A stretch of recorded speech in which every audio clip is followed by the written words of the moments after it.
Good evening, ladies and gentlemen. Welcome to another wonderful series in the NGS Storm Division. We are currently in Season 3 and week number 4.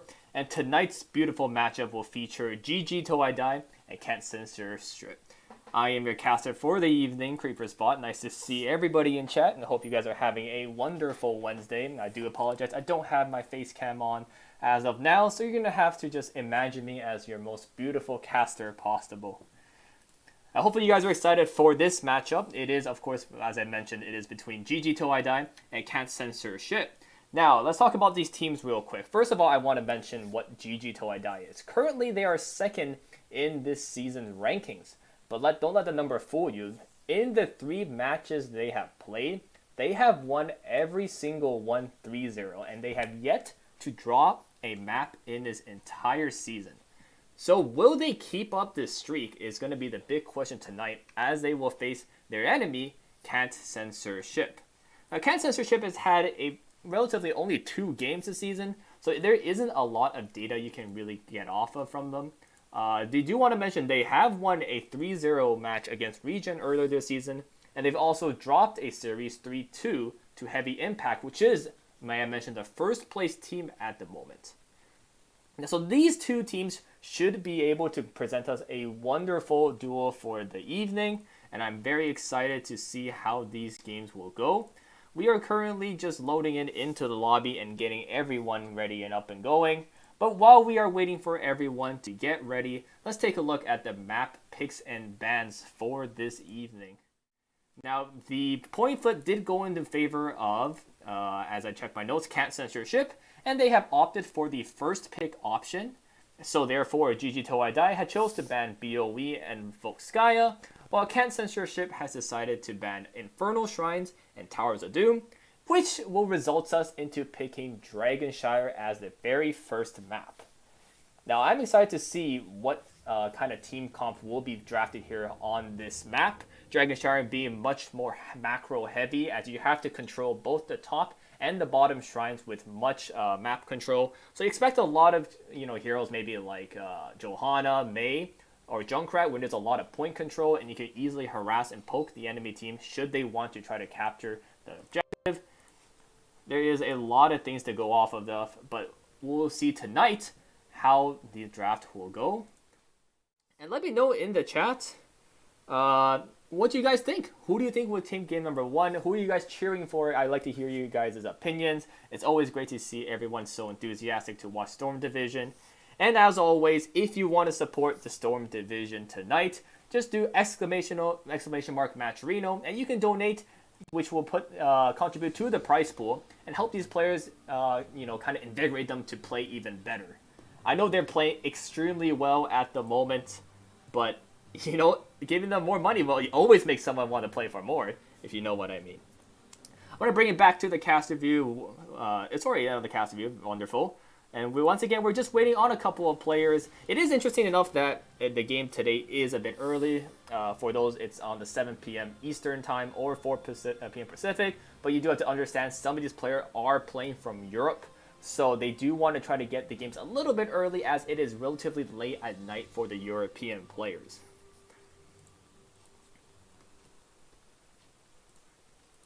Now, once again, for those who are joining in, we are just waiting on a couple of players to join in and give us the thumbs up. Hopefully, we'll be starting relatively soon. It won't take much longer. These players really want to get the game going. Probably 1 or 2 more minutes at most. So just sit tight, grab some water. Maybe a good time to use the bathroom. This is probably the only break you have from this nonstop action this evening. So be prepared for that, ladies and gentlemen. So we're just going to chill here and vibe around. And, to all the people watching, once again, thank you for tuning in. You being here really just supports the NGS community and these players as well. It's showing their love and support. So I thank you for being here this evening. It's definitely a pleasure to cast for you guys. This is my first time casting Storm Division, so I am a little bit tense, but I'm going to try to have a lot of fun as well.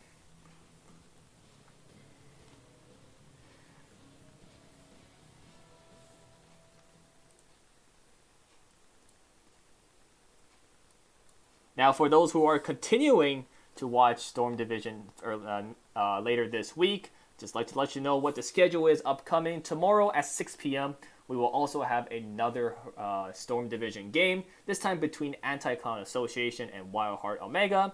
And the day afterwards, on Friday at 5 p.m. Pacific, you'll find Error 404 versus Team Backdoor. So there's a lot of more Storm Division action waiting for you guys in the upcoming days. So don't be afraid to miss too much. You always can watch the VODs or watch some more live matches later on. We have all the players waiting and ready to go in the lobby. We are just waiting the final confirmations, and looks like we're about to get this show underway. Yes, so both captains have given the thumbs up. The game will be starting momentarily, and we'll head over to the draft as of right now, ladies and gentlemen. Here we go. Week 4 of the matches are going to get underway with this draft. Reminder that the home team this evening is, if I can check my notes, Censorship, and the away team is GG Toei Dai. GG Toei Dai will have the first pick and ban this evening. So let's take a look what they might ban. Now, typically there's a lot of options you can ban for this map. You can ban the Johanna, a very solid tank. You can ban a lot of high octane DPS such as the Chromie, the Cassia, Vala, or you can pick someone that's good on the point control. For example, the Rexar being a very dominant offlaner who can do a lot in the top side. Having Misha stand on the point as well as farming XP is very pivotal in this map. So GG Toei Dai would not like to have that in their game and opting to ban it out first. And then the Junkrat ban comes right afterwards. Junkrat being a very strong point control hero with his multitude of traps and a lot of poke. It makes it very difficult for heroes to approach the bottom point while avoiding all those traps. So a very good ban coming on the side of Censorship. Now, what kind of ban will I see from the other team as of now? We will see momentarily what they're going to pick. I'm not too sure myself. Hogger, yes. So Hogger is also a very strong point control hero. A lot of sustain and a lot of poke and a lot of CC, really. Overall, this hero really has a lot of utility, and I guess they don't want to see that in the game, so they want to get rid of that. I do want to mention that is 2 offlaners they have banned, so they seem to be targeting whoever was on the offlane role on the other side of Censorship. The 4th ban of the evening will come through in just a titty wit, and we'll have the Nazebo ban come out. Yes, so although I have not played the game for a long time now, I have been aware that Nazebo has been buffed recently and making him a lot more team-orientated, a lot more team-interactive in the early stages of the game. So they want to ban that out, and we'll have the Brightwing first pick coming on the side by Zenaris. Brightwing is a very strong healer just because of her phase shift. She can easily teleport to top or bottom, and having that global pressure and presence makes it a lot more difficult for the other team to kind of respond to that macro advantage. So the Brightwing pick is very good. I like this as the pick from GG Toei Dai. We'll have the next 2 picks coming up, and then we have the Anubrak and the Hanzo pickup. Now, there's been an upsurge of Anubrak picks lately in this game, and I'm not too surprised. Anubrak being one of the strongest engaged heroes, as well as having the options for the Cocoon, makes it an instant 4v5 for a momentary moment. We'll have the Hanzo pickup as well, a very strong poke champion. Like I said, it does a lot of poke on the point, so it makes it really hard for the other team to approach. We'll have another global picked up here, this time the Dahaka, and alongside with the Sylvanas. Sylvanas being a very ordinarily high octane dealing damage dealer. So we'll have that nicely selected, so nothing too surprising there. And of course the Haka, always nice to have another global on. You might never just burrow straight up to the bottom lane and kind of surprise them with a good tongue or isolation. So I like these picks so far. They're really, really strong. We'll have the Diablo ban and the Stukov ban from each team respectively. Diablo, of course, being one of the other stronger engaged tanks, and it is kind of a counter pick to a Nubrak in a sort of way. So I do like the ban for the Diablo, and Stukov being a very high burst healing support. They don't want to deal with that. Supposedly they're going to go for a burst comp, I assume, so they want to get Stukov out of the way. Of course, the only downside to having Stukov on your team is that you are left without any cleanses, so that's a small thing, but it's a small price to pay, really. And then we'll finally see another global picking up by the Falstad. And then Deckard is going to be picked up as well. And without any hesitation, we'll see the Muradin and Greymane come in. That's a lot of picks. So let's talk about this. Falstad, once again, another global hero. They kind of want to answer to the multiple of globals on the side of GG Till I Die. So I like that I like that pick as well. Deckard being a very good sustained healer as well, able to drop multiple pots. And it has a lot of AoE CC, which I do like as a hero as well. The Muradin and the Greymane are just very regularly high sustain and high DPS heroes. And Blaze is picked up here on the side by Jay. I don't really see the Blaze doing very well. I guess they want to have a lot of... It's very interesting because Blaze isn't the best burst kind of hero. And you notice on the other side, assuming that Falstad does go the W build, it's a lot more burst and single target heavy, whereas Blaze is more of an AoE burst with his combustion or with his lava trails. There's a lot of things that could be maybe picked instead of the Blaze, but nonetheless, they are Storm Division. They are at the top in the pinnacle of the game, so they definitely know something that I don't. But we'll see who will definitely be taking game number 1. And chat, let me know. Who do you guys think have the better draft? Do you think Kant Censorship has the better draft in this case? Or does GG Till I Die did outdraft the enemy team this time? Only time will tell, but let me know in the chat, what are your predictions for this game? I want to hear from you guys what you guys are thinking as of now. We're just currently loading into the game. We'll be getting into this momentarily. And finally, we are into game number 1 between these two teams. On the left side, we have Kant Censorship. We have Jay playing the Blaze. We have Legacy on the Deckard. We have Vince 30k on the Nubrak. Fancy Pants going to be playing the Hanzo. And Mocha going to be playing the Falstad. And on the other side of the map, we have GG Till I Die. We have Nano playing the Sylvanas. The Thanatos on the Greymane. Zenaris is going to be playing the Brightwing. M Epic going to be playing the Dahaka. And Porky will be playing the Muradin. Now, as you see, I'm going to be approaching the mid lane. Let's take a look at the talents, ladies and gentlemen. As per now, there isn't too much to be saying that's a bit interesting. You do notice the double build coming out, Hanzo, so he's going to be definitely trying to get those snipes onto the walls to maximize the damage output. We'll see the frequent flyer picking up, so not the W build, but rather the auto attack build from the Falstad coming out from the Maka.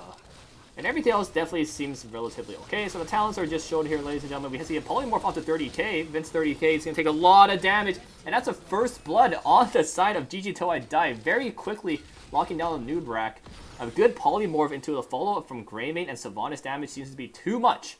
And we'll see an instant XP lead on the side of GG Till I Die. Now we see that both teams approaching to this bot side. They want to start this soaking to battle. We see a 1v1 going on here in the middle. Nathanatos against Joe. Sorry, is Joe or Jay?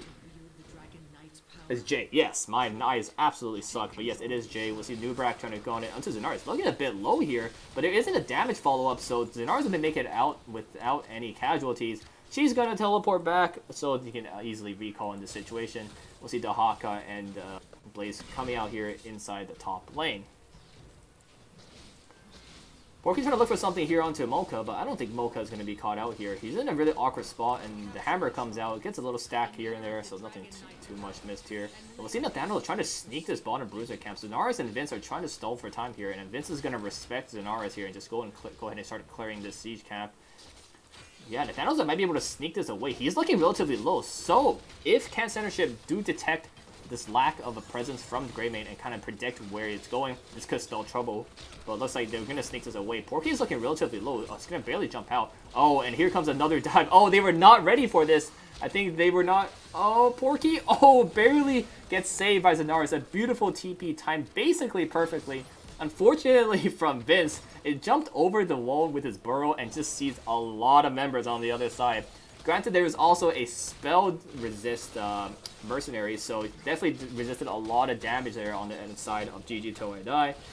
So unfortunately here on the side of Kant Censorship was kind of left in a bad spot, and now with this bruiser camp pushing, they will have 4-man strong coming through. The cleanse comes through and clears the roots.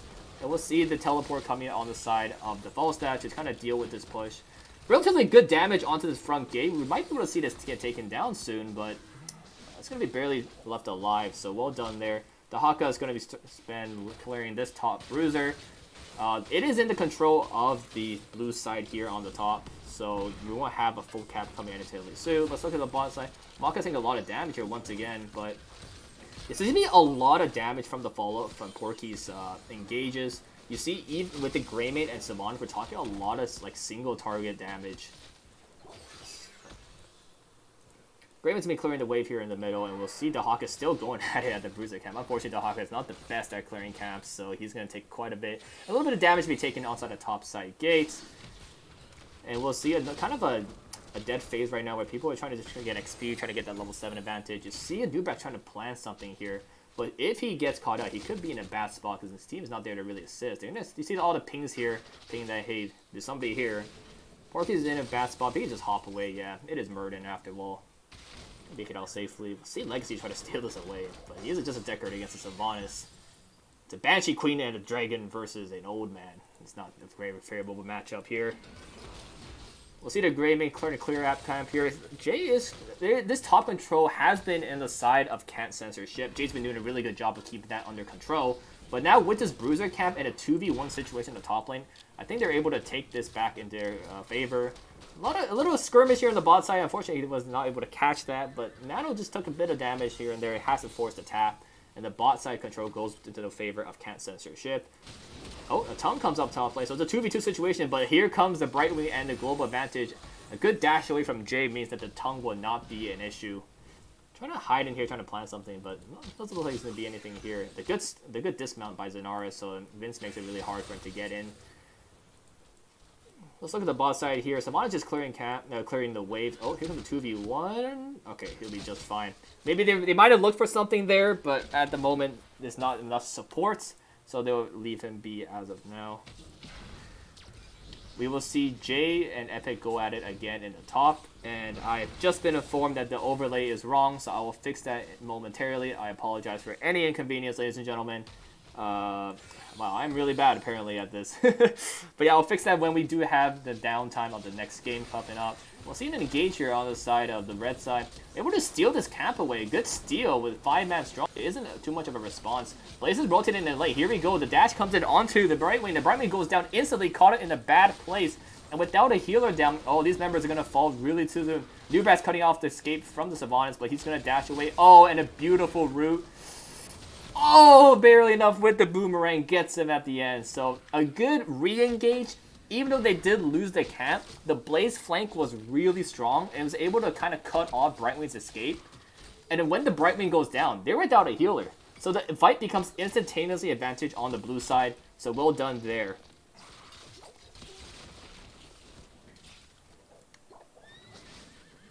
So, unfortunately, once again, GG Toei is on the left there in the blue, and Can't Censorship's on the red. My overlay is incorrect. I'll fix that in a momentary here, because Cocoon onto the Greymane. A 3v4 situation. This might not be good. The Dragon Strike comes out, and Nathaniel is stunned up, and it's going to go down. Well, he's in a very bad spot. The Gus is going to just add pain to that. And yeah, another pick onto the Greymane. So they're getting these small skirmishes and engages, and there's not enough support, really. And you saw there, it's a 3v4, and when the Cocoon gets popped onto the Greymane, it becomes instantly a 2v4 situation. So good capitalization on the side of GG Toei Dai. And we'll see here at the top, a little skirmish here. It's going to pop the trait here by Epic. See if he's going to have the tongue. Oh, it did pop the isolation, so he must have used it up there. The tongue was probably not been up. And now we have full control on the side by Can't Censorship. But there's just no pressure in the mid lane, so unfortunately they won't be able to capture it anytime soon.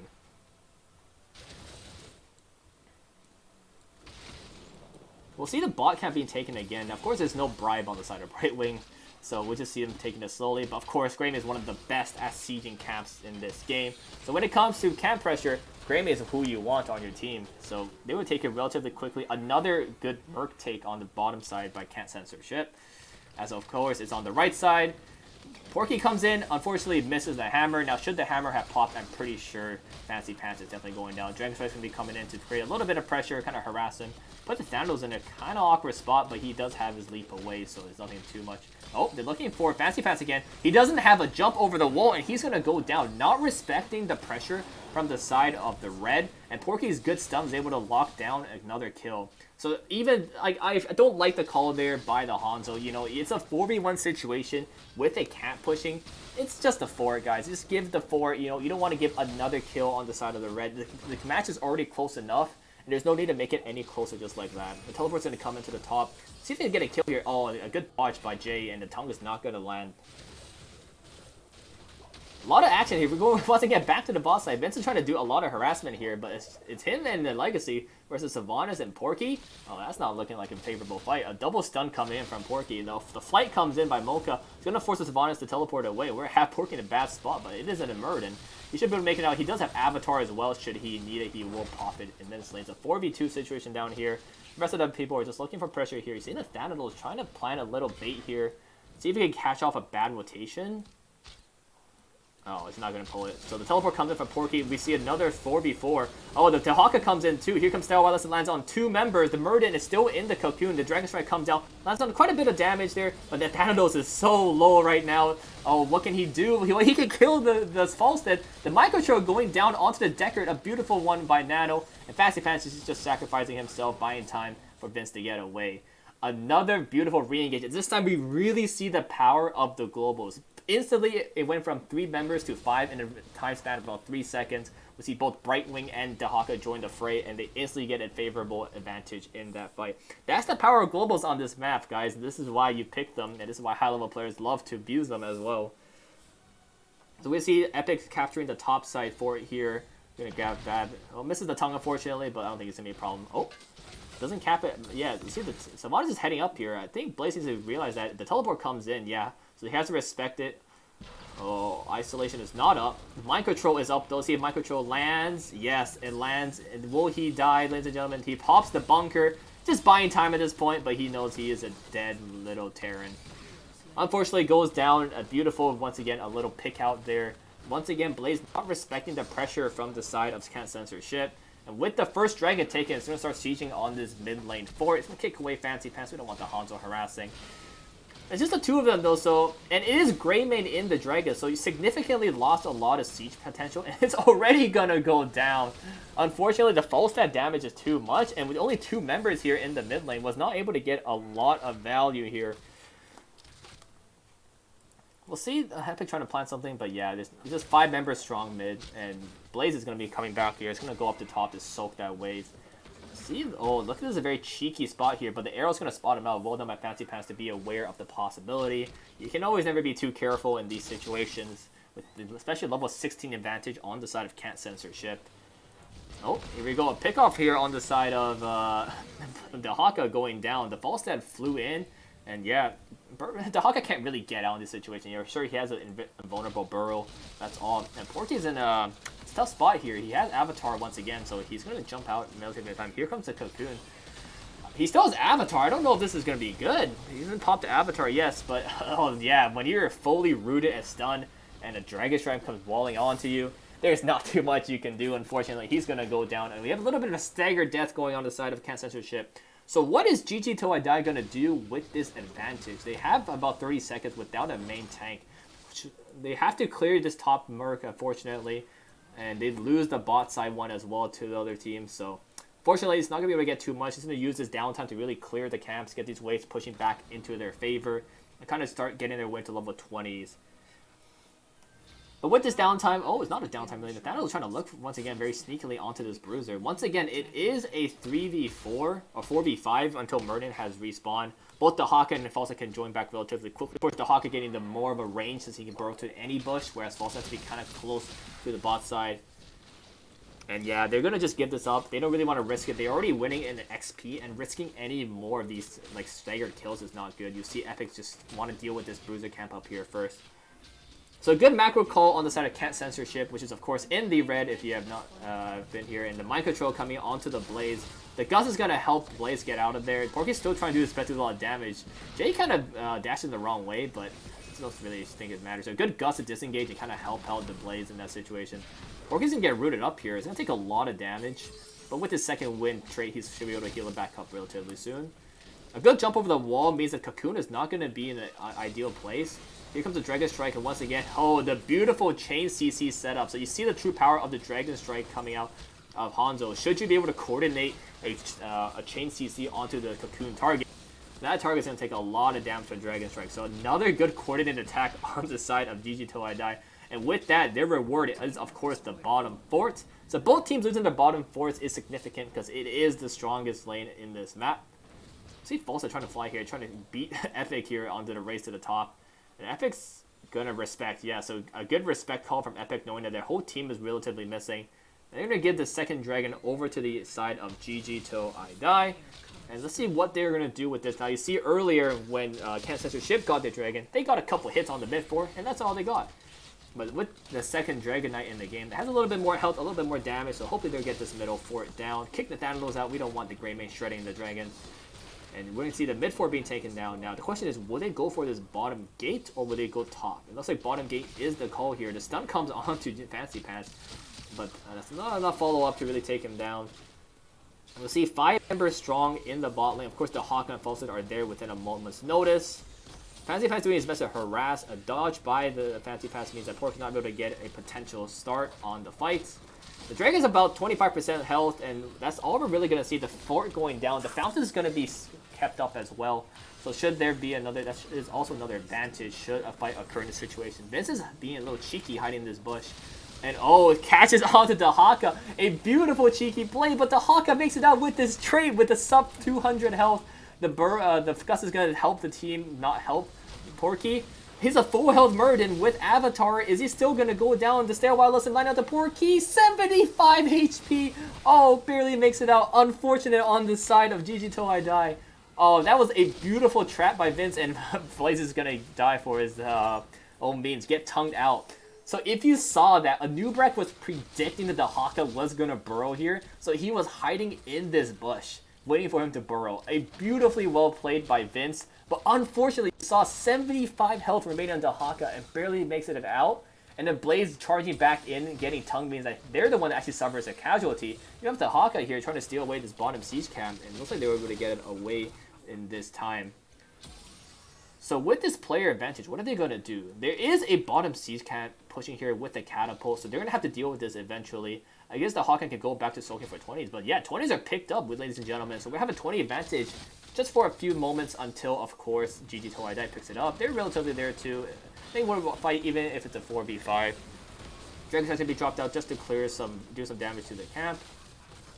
It's doing his best to stall. The Dragon Strike doesn't get the cooldown value yet, so it's going to be a while before it comes out. Unfortunately, it's missed Stormhammer and a missed Mind Control. Uh-oh, this is bad. Here comes the Gust. Oh my goodness, the Dragon Strike gets so much value.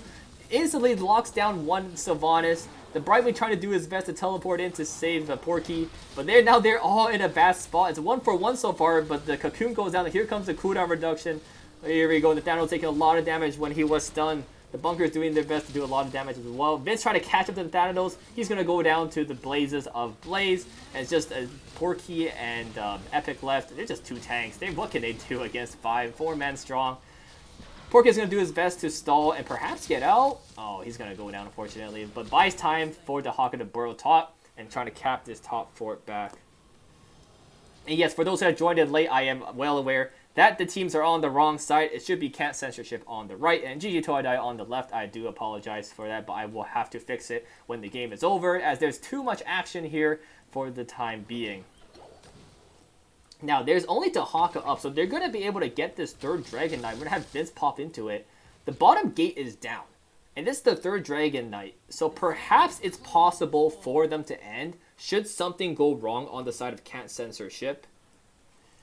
But it looks like they're just sieging mid lane. I don't really know why they're sieging mid. Maybe it's closer. They're going to kick Sylvanas away. We'll attempt to kick Sylvanas away. It's going to take about 20% of health for that kick. Yeah, so they are going to start sieging towards this bottom with this Merc advantage and a little catapult in the back. They're going to certainly take this keep down. The question is now, will the core go down as well? You see the kick comes again, comes Sylvanas. That 40-second cooldown on Unstoppable means it's not up for his time. See, Tahaka trying to do his best to look for a flank, but the flank is just not there. It's just Moke is just there looking him out. Thanos get kicks away. So the DPS are really just not hammering a lot onto this Dragon Knight, and they get them what they want. So they don't want to force the end game here just yet. So they're going to briefly move away from this. See a 5v5 here in the mid lane. The Dragon Strike comes out, and the target is this time on Porky. The Avatar is going to get popped. The teleport is going to come in, and he's already back to full health. Wow, so the gauge wasn't quite there. They did almost lock down Porky, but once again, it is a chonky boy, ladies and gentlemen. It's going to take a lot of damage to take down Porky, even with that beautiful setup. Dragon finally goes down. A 4-man stun. Oh my goodness, a new breath with the follow-up, and the Dragon Strike comes down once again with the rewind value, and the say while listen gets so much value with so much chain CC. The Hawk is gonna go down as well. We are just left with Zenaris and Nano here, and it's a 5-man strong. They're gonna start looking to end the game. The micro troll misses, unfortunately. He's gonna go down as well. Teleport not coming in time. And ladies and gentlemen, game number 1 is gonna end relatively soon. And GG Till I Die played it very well till the end. And for their reward, they will get another kill onto their Brightwing. And of course, the core, GG, and well played.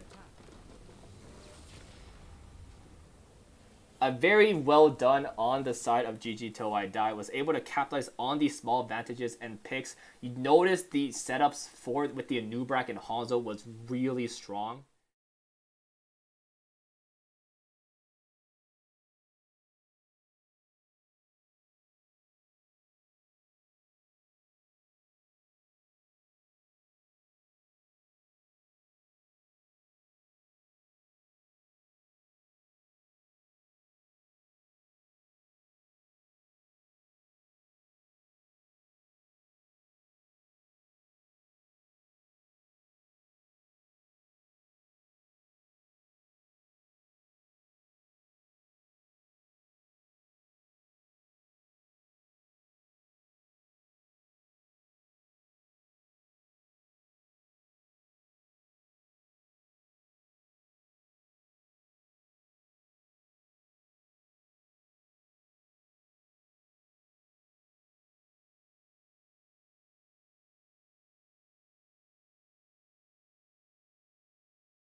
We get the lobby set up.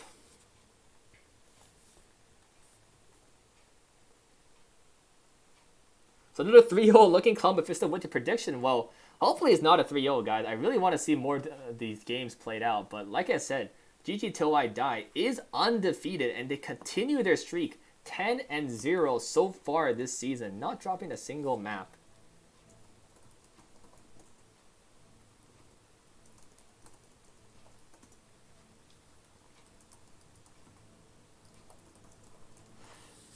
We're going to see game number 2 going to be picked up here. See Tomb of the Spider Queen. Sorry, I got to make sure first pick is here. So Tomb of the Spider Queen is going to be map number 2. I'll bring it to the map view real quick. As you know, game number 1 did go into favor of GG Till I Die, and they're able to pick up the Dragon Shower map, and they once again cancel the ship, opts for the first pick, which means that we're going to Tomb of the Spider Queen. Ladies and gentlemen, we're going straight into the draft. There is no break. We're going into straight game number 2.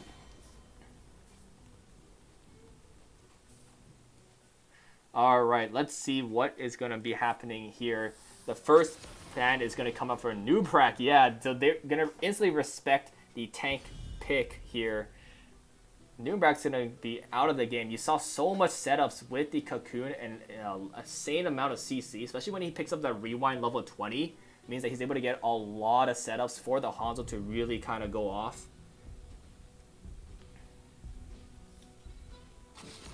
Audio is down. Oh, no, that is not very good. Hopefully the audio is better now. I think the audio should be fixed. Just let me know in chat, ladies and gentlemen. I do apologize if the audio is poor. Yeah, please let me know. I think the audio should be better now.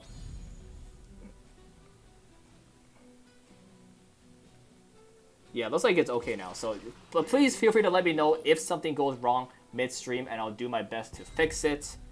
And we'll quickly go through this draft once again. We'll see the new bracket and Junkrat bands, the Medivh band, and Stitches. So Stitches being a really strong tank, being able to sustain a lot of damage. And there's a lot of team comps when you can kind of go for an isolation comp with the long hook range. And Medivh actually being a really good band as well, being able to negate a lot of burst damage. And we'll see the Malfurion Vala being picked up here. Let's talk about the Stukov pick first. So once again, as I mentioned last game, Stukov is a really good healer for any burst damage. He instantly heals it back up with his trait.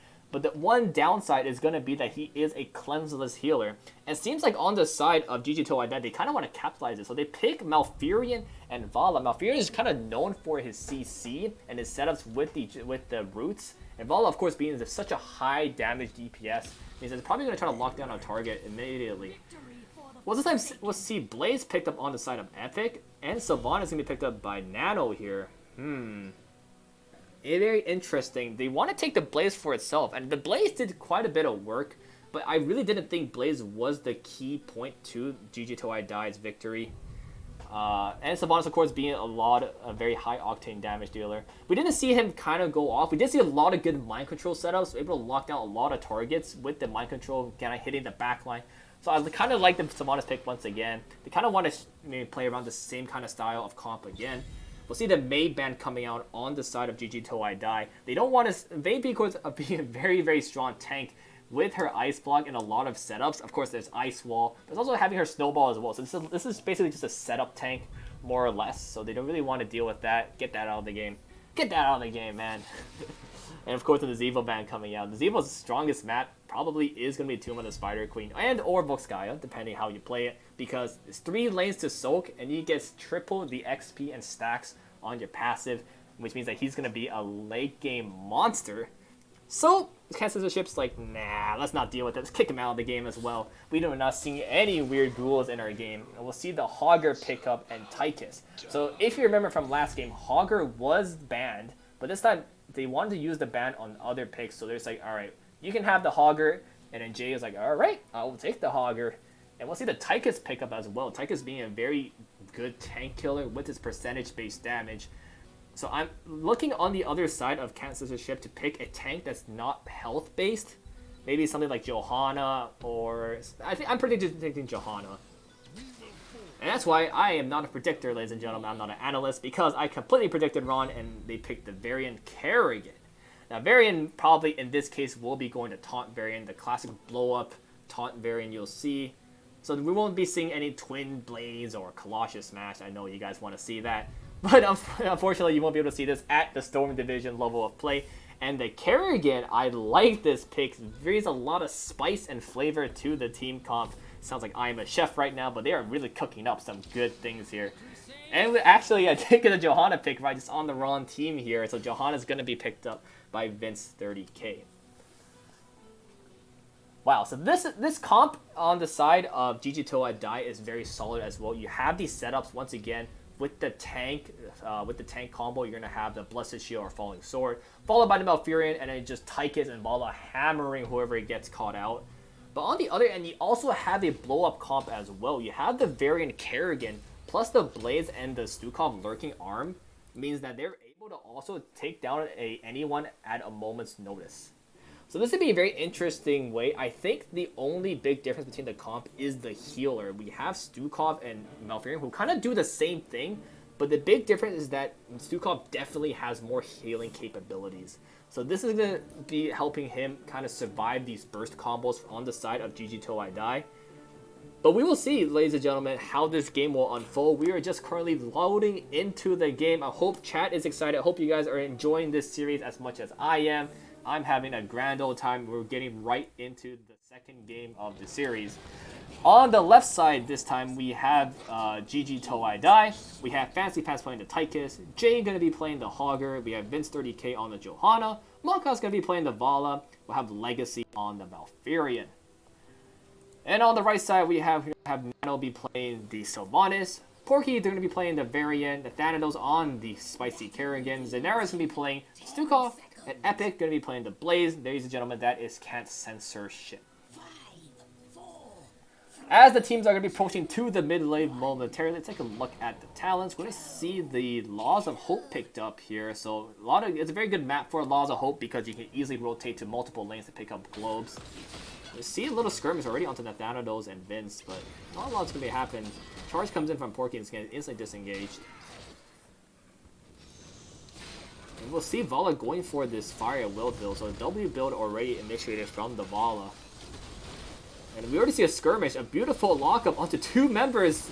The backline is getting a lot of heavy, and Porky instantly takes down Vala. He gets silenced and stunned by the Thanatos. So he's going to go down, and instantly Tychus follows up as well. Hogger's going to have to dash out of there. So a beautiful two-man advantage already. The root comes down, they're all asleep. Oh, this is very bad news. Let's see if they make it out alive. The Thanatos, did not take another turret shot. So he barely make it out alive. So a very good skirmish already on the side of Can't Censorship. You see the Kerrigan landing a stun onto both the very squishy members of GG Till I Die. Able to give themselves 2 kills and instantly a level advantage already. But now the action's kind of died down. We're going back to the standard two-lane rotation by top and mid. Of course, Hogger and Blaze are dueling it out in the bot side. Not going to be too much interaction between these two. Let's take a look in the mid lane. You see Epic going here once again. The silence and stun coming out onto Maka once again. Takes a lot of damage. This time Ash is able to dash out. So no kill coming out here. Porky's very low, but yeah, they don't want to engage this 5-player mess here. And once again, they go back to the top lane and kind of soak his wave. Epic's gonna go back to see, kind of deal with Jay. Jay's kind of low. I'm surprised Jay's health is not as healthy as it should be, but I guess it's because he doesn't get healed by their respective healer. And you see this sneaky take here on the side of GG Till I Die. Once again, kind of capitalizing on their macro play and able to take the neutral Merc camp. And yeah, 4-member strong being here, they're able to take this down. You see it opting for the Bruiser instead, so they're gonna be taking that as well. Vince doing his best, just protect the middle lane as they soak up the XP, buying time for the team to kind of pressure this. And I want to see them push with this camp, but looks like they're not going to push it, unfortunately. It's just going to be relatively for XP and not siege damage. And you see the Bruiser being taken up on the side of Can't Censorship. We're going to get that into the mid lane. And of course, Hogger is doing it on his own on the left side of the map. Going to get that out relatively soon as well. See the level 4 is picked up. Once again, it is the taunt variant, so a very classic kind of tank variant you're going to be seeing here at a high level of play. Oh, and they caught out Hogger here on the left side. Notice that Hogger was very low, and the sleep comes out onto 2 members. GG doing his best to stall. Another 2-man stun. Oh, this has gone terribly wrong on the side of GG Till I Die. I did kind of pan over Hogger when he was significantly low from doing the camp, and they were able to really pick him out. And now they just stand grouped together against the Kerrigan and Johanna. And what do you expect but death there? A very good advantage now. We're going to see almost a 2-level advantage. And we're going to see the mid-4 being taken down 3 minutes in the game. Jay's in a bad spot here, but let's see if we'll be able to make it out relatively fine. The slow is going to come on to Jay, and we're going to see the combo coming out from Kerrigan. It's going to, yeah. See ya, Jay. Oh! Joke's on you! I am a Hogger. I can get out anyway, Aaron. Makes it out, kind of buys a little time. But the mid-4 at the end of the day does go down. Ladies and gentlemen, 3.5 minutes, and we have a level 7 to 6 advantage already with the mid-4 down. This is looking very, very bad for GG Till I Die. They may already be on their path to losing their very first map of the season. And that's really going to hurt their mental if they lose. If they were to lose their first map of the season in this kind of manner, oh, that's really going to kind of hurt them psychologically. So they're going to really do their best to keep this advantage in their head. Taunt's going to be looking onto someone? No one? Oh, no, Taunt's not going to come out, I guess. Kind of just standing there. Here we go. The Taunt on Johanna. But it's a Johanna. He is a relatively tanky boy. So he's going to make it out all right. We have a level. And if we see that the objectives being tried to cap here on the side of GG Till I Die. Let's see if they're able to get it off. Vince is just saying, yeah, we're giving this up. We don't want to kind of fight this down. So they're going to give the advantage on the side of GG Till... Can't Censorship, sorry. Oh. What are you doing there, Tychus? What are you doing there? You're all by yourself. Oh, man. You're going to go down with all your gems as well. Of course, Vince picks it up, so it's not too much being lost. But just another staggered death on the side of GG2I. They're definitely faltering a lot more on this map. There's a lot of belly fire into the side of Can't Censor Ship. They really want to take this game number 2 and put this series into a competitive format. So they're now going to start sieging on this top lane. Of course, this top lane is going to be the strongest one on this tomb with the boss advantage. So they definitely want to prioritize that. The White Weaver doing a lot of damage here, but looks like Porky is in a really off spot. Oh, good engage from Vince. Gets a 3-man's taunt. And yeah, Nathaniel's is going to go down here. It's just too much damage and not enough healing. So they kind of be able to you saw the very good group stun from the Johanna. They all kind of grouped up together, so they're able to kind of pick up the weaker target of Kerrigan. Of course, being a melee assassin means he's kind of prone to the attack, just like the Johanna, but he's going to barely live there. A very good disengage from the Johannas. Now we see a 5v3 in the mid lane. Oh, Porky's going to take a lot of damage here from the Tychus. Oh, it doesn't go out. Oh, it definitely goes out. So level 10s are now picked up, but it's a 5v3 situation here in the mid lane. Of course, Kerrigan joining him a little bit late. So they actually were able to get 2 retaliation kills somehow. Oh no, Vince. I think Vince is not... Oh, he does have his iron skin, so thank goodness. And the good sleep by Legacy was able to kind of disengage Epic with the Dome. But all of this has been happening. Look what it's been taken here. The bottom fort goes down again. So structure-wise, they're already down 2 forts, 1 objective into the game. That is really, really big. And it's too significant at this point. At such a high-level play. If they're able to keep snowballing like this, I'm expecting a really quick game, ladies and gentlemen. Level 10s are still not picked up on the side of GG2I. You notice it's not even level 10 gems. So with the 49 gems, 50 gems now that Vince has on his own, this is going to be very hard for him to turn in. But now final level 10s are picked up. We can kind of look what are picked up here in this moment. Fortunately, the W from Stukov misses, and they're able to get this turn-in of their own. So relatively, we see the Ultralists come in, so they kind of want the additional CC lockdown with the Kerrigan rather than go opting for the Maelstrom. Oh, Epic. Oh, good dodge from Maka. It's able to vault away just momentarily. Definitely was able to keep that up. They kind of cleared his midway fort here. They kind of get this middle objective pushing. Of course, they want to prioritize the top one, but look at this rotation already by Can't Censor Ship. Already going to here to start clearing up this game. The taunt comes out onto Vince, but it's more of a disengaged taunt more than anything else. So they're going to get by some time with that. And now we see 4 members here in the top lane at 4v4. You see both Hogger and Blaze are in their respective lanes, kind of clearing the way, kind of clearing the objective as well. So they're not going to be a factor of this fight here. They're going to start seeing this topside gate and looking towards doing this fountain down. Of course, getting the fountain down is a huge advantage in any skirms. Being able to have one less source of any healing or mana regeneration is big. So that seems to be what their goal was with this top place. They did get the fountain down. They did get the gate down. Let's take a look at the damage here in the mid. The mid gate goes down as well. And the bot lane, not much has happened. So let's see what's happening there in the mid lane. All 5 members from both teams are present in this area. Maka doing a lot of damage in the Thanatos, but you gotta be careful. If he oversteps, here can just jump right back in. The Lurking Arm comes in. Here comes the Falling Sword landing onto 2 members. The CC coming onto Vince, and Vince is definitely going to go down in this situation. A good CC lockdown once again coming from Can't Censor Ship. And the Transcendence comes out doing his best to heal everyone. The Bunker is also coming. The Ultralists is doing all the ultis are jumped in. But now Hogwarts doing his best to harass them in the back line. But Malfurion goes down to Kerrigan. Kerrigan is just, you cannot outrun her with her leaps. So unfortunately, the Malfurion goes down. It becomes a 2-0 once again on the side of Can't Censor Ship. Their lead is just growing exponentially at this point.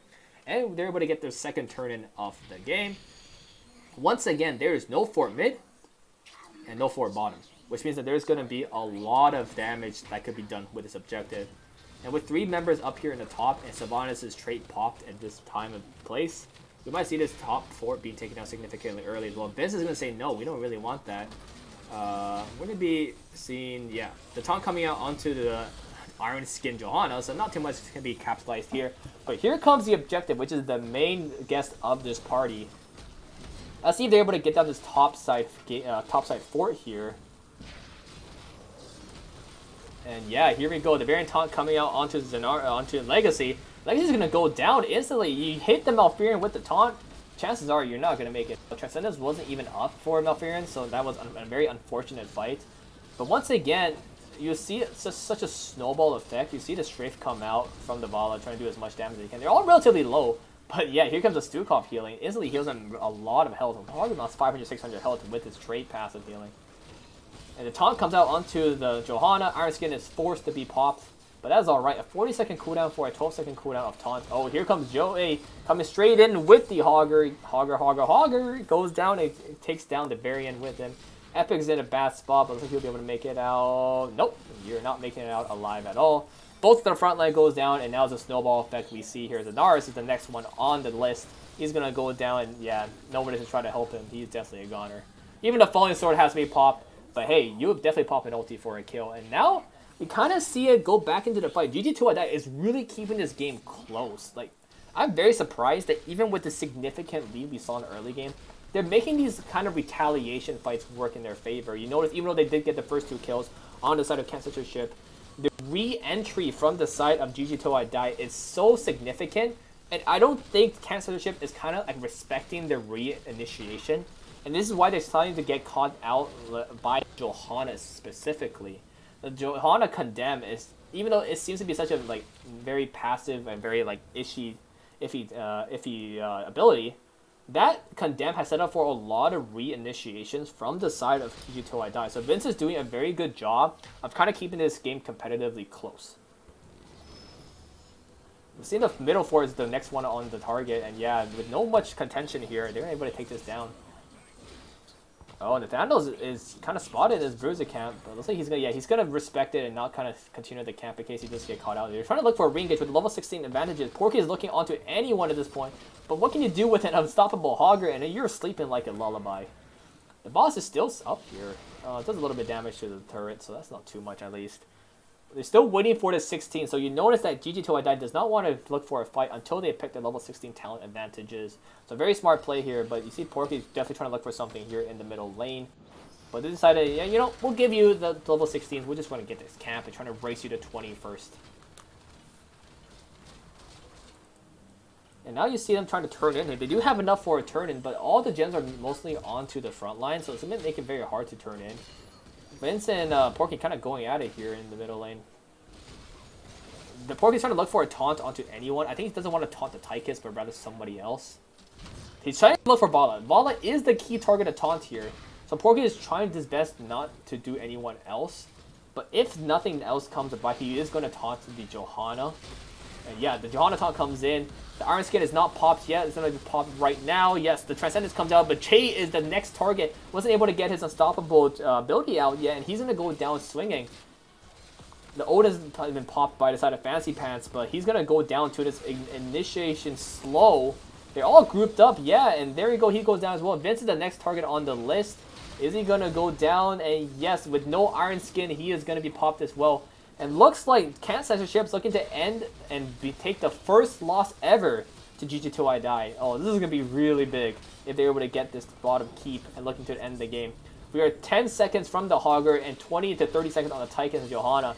And this is a core call, ladies and gentlemen. Here we go. Censorship's going to be looking to end the core. We have both Maka and Legacy doing his best to stall as much time as you can. But you're just 2 members right now. Here comes Jay as the re-initiation popped his ulti. But all they're doing, they're not hitting anyone on the side of GG2. They want to hit the core. The core gives you the win. And yeah, with 20% left on the core, ladies and gentlemen, we'll see the winner of game number 2. Can't censor shit. GG. And well played. Wow. This all came from the level 1 invade on the bruiser camp on this from the side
We're bringing back to the cast of you, ladies and gentlemen. So it seems that I do have audio issues when I'm on the match summary page. Yes, I did forget to add an audio source. Silly old me. I am just a terrible caster. So I now know the source of the problem why my audio sucks.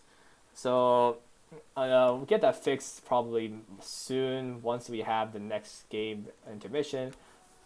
I guess I can fix it now. I don't want to fix it, ladies and gentlemen. I'm too lazy. I want to just enjoy this game, kind of take this downtime to enjoy a breather. Like, this has really been non-stop action on the side of these two teams. Now, because my audio was cut out earlier, I wanted to kind of reiterate what I thought of the game, and I always just want to say that invade on the bruiser camp early in the game was so snowbally. It just single-handedly won the game, in my opinion. Like, you took away a kill, and then you took away a bruiser camp, and then you get 3 more kills afterwards, and then you get a middle for 3 minutes in the game.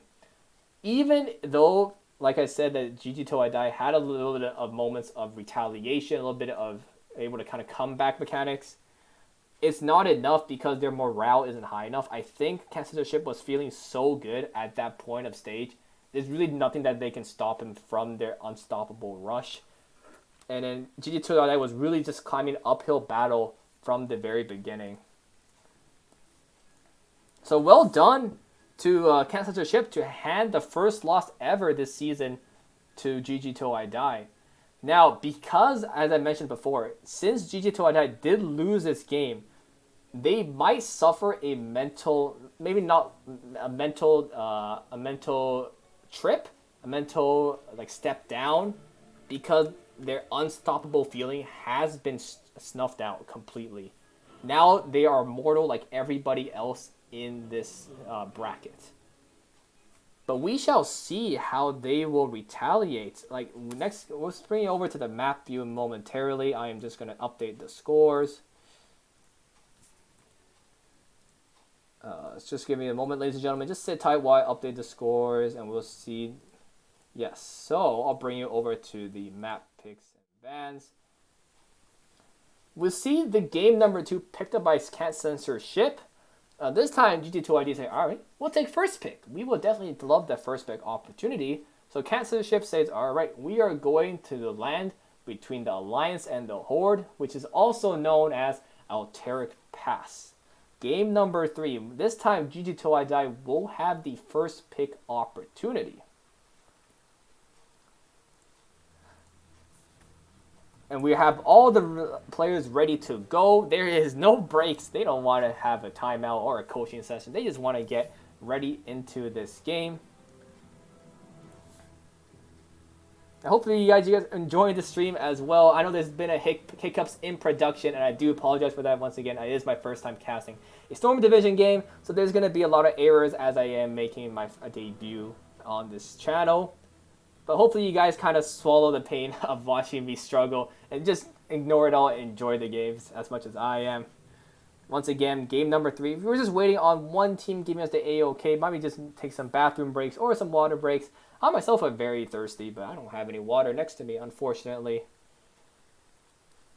Oh no, I don't have water. That's not very good. Hopefully you guys have water. Yeah, make sure you guys rehydrate, ladies and gentlemen. We're still in the days of summer, so you still get your water levels relatively high. Get yourself a swig of water while we wait for the teams to ready up. Just waiting on one member of the side of Censorship to give us the A-OK.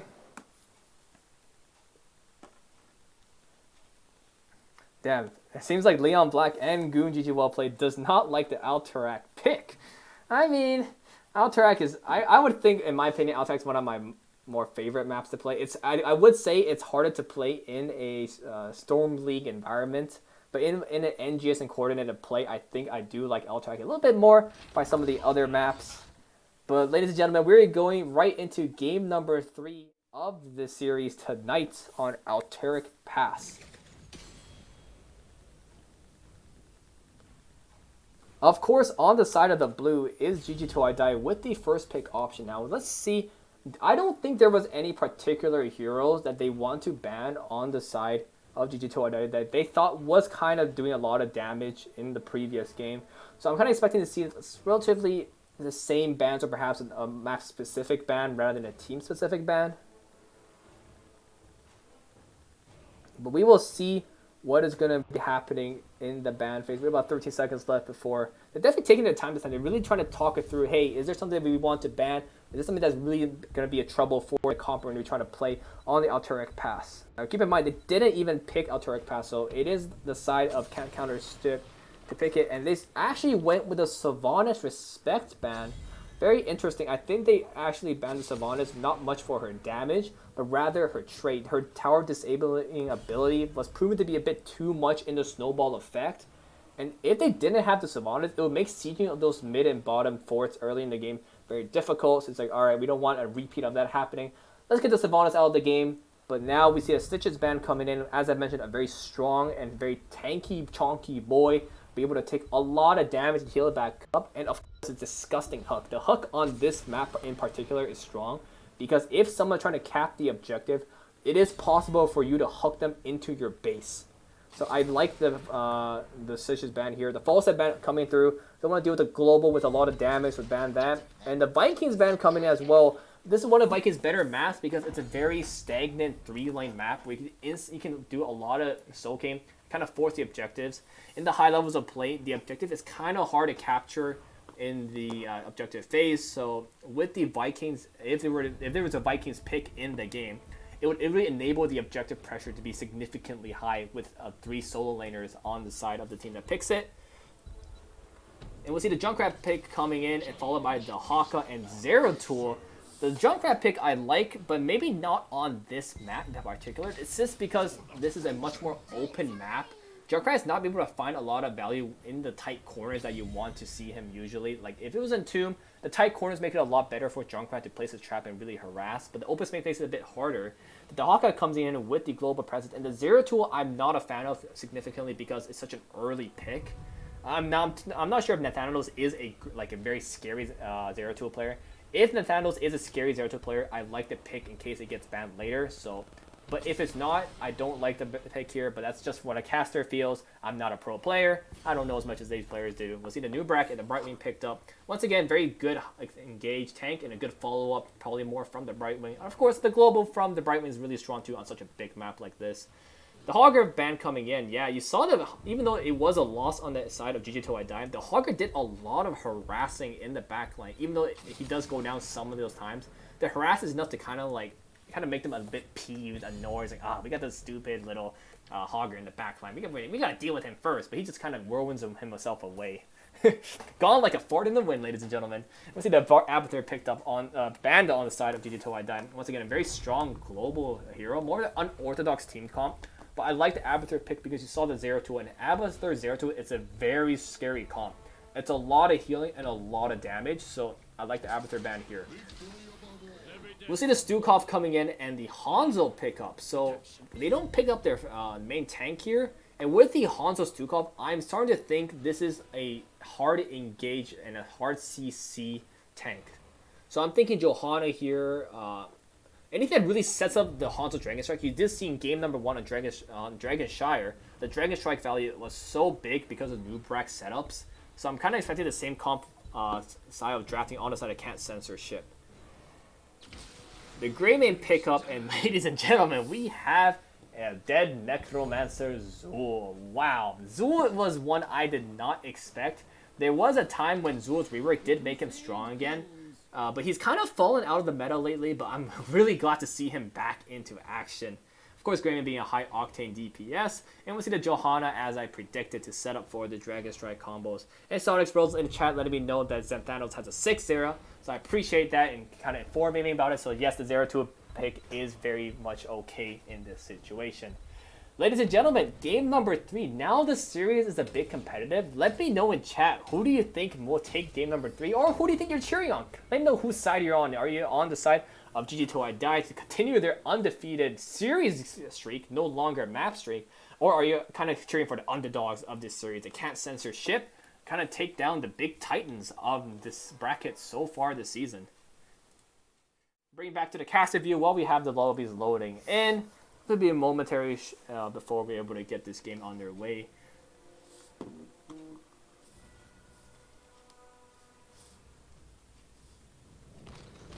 And ladies and gentlemen, we're in the game finally for game number 3. On the side of the left, we have GG Till I Die. We have Fancy Pants playing the Junkrat. Jay gonna be playing the Zul. Legacy on the Bright Wing.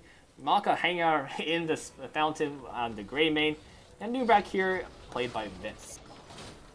And on the right side, we have Can't Censor Ship. We have Porky up playing the Johanna. We have Vano be playing the Hanzo. Thanatos on his signature Zero Tool. Epix once again playing the Dahaka. And Zanaris is going to be playing the Stukov.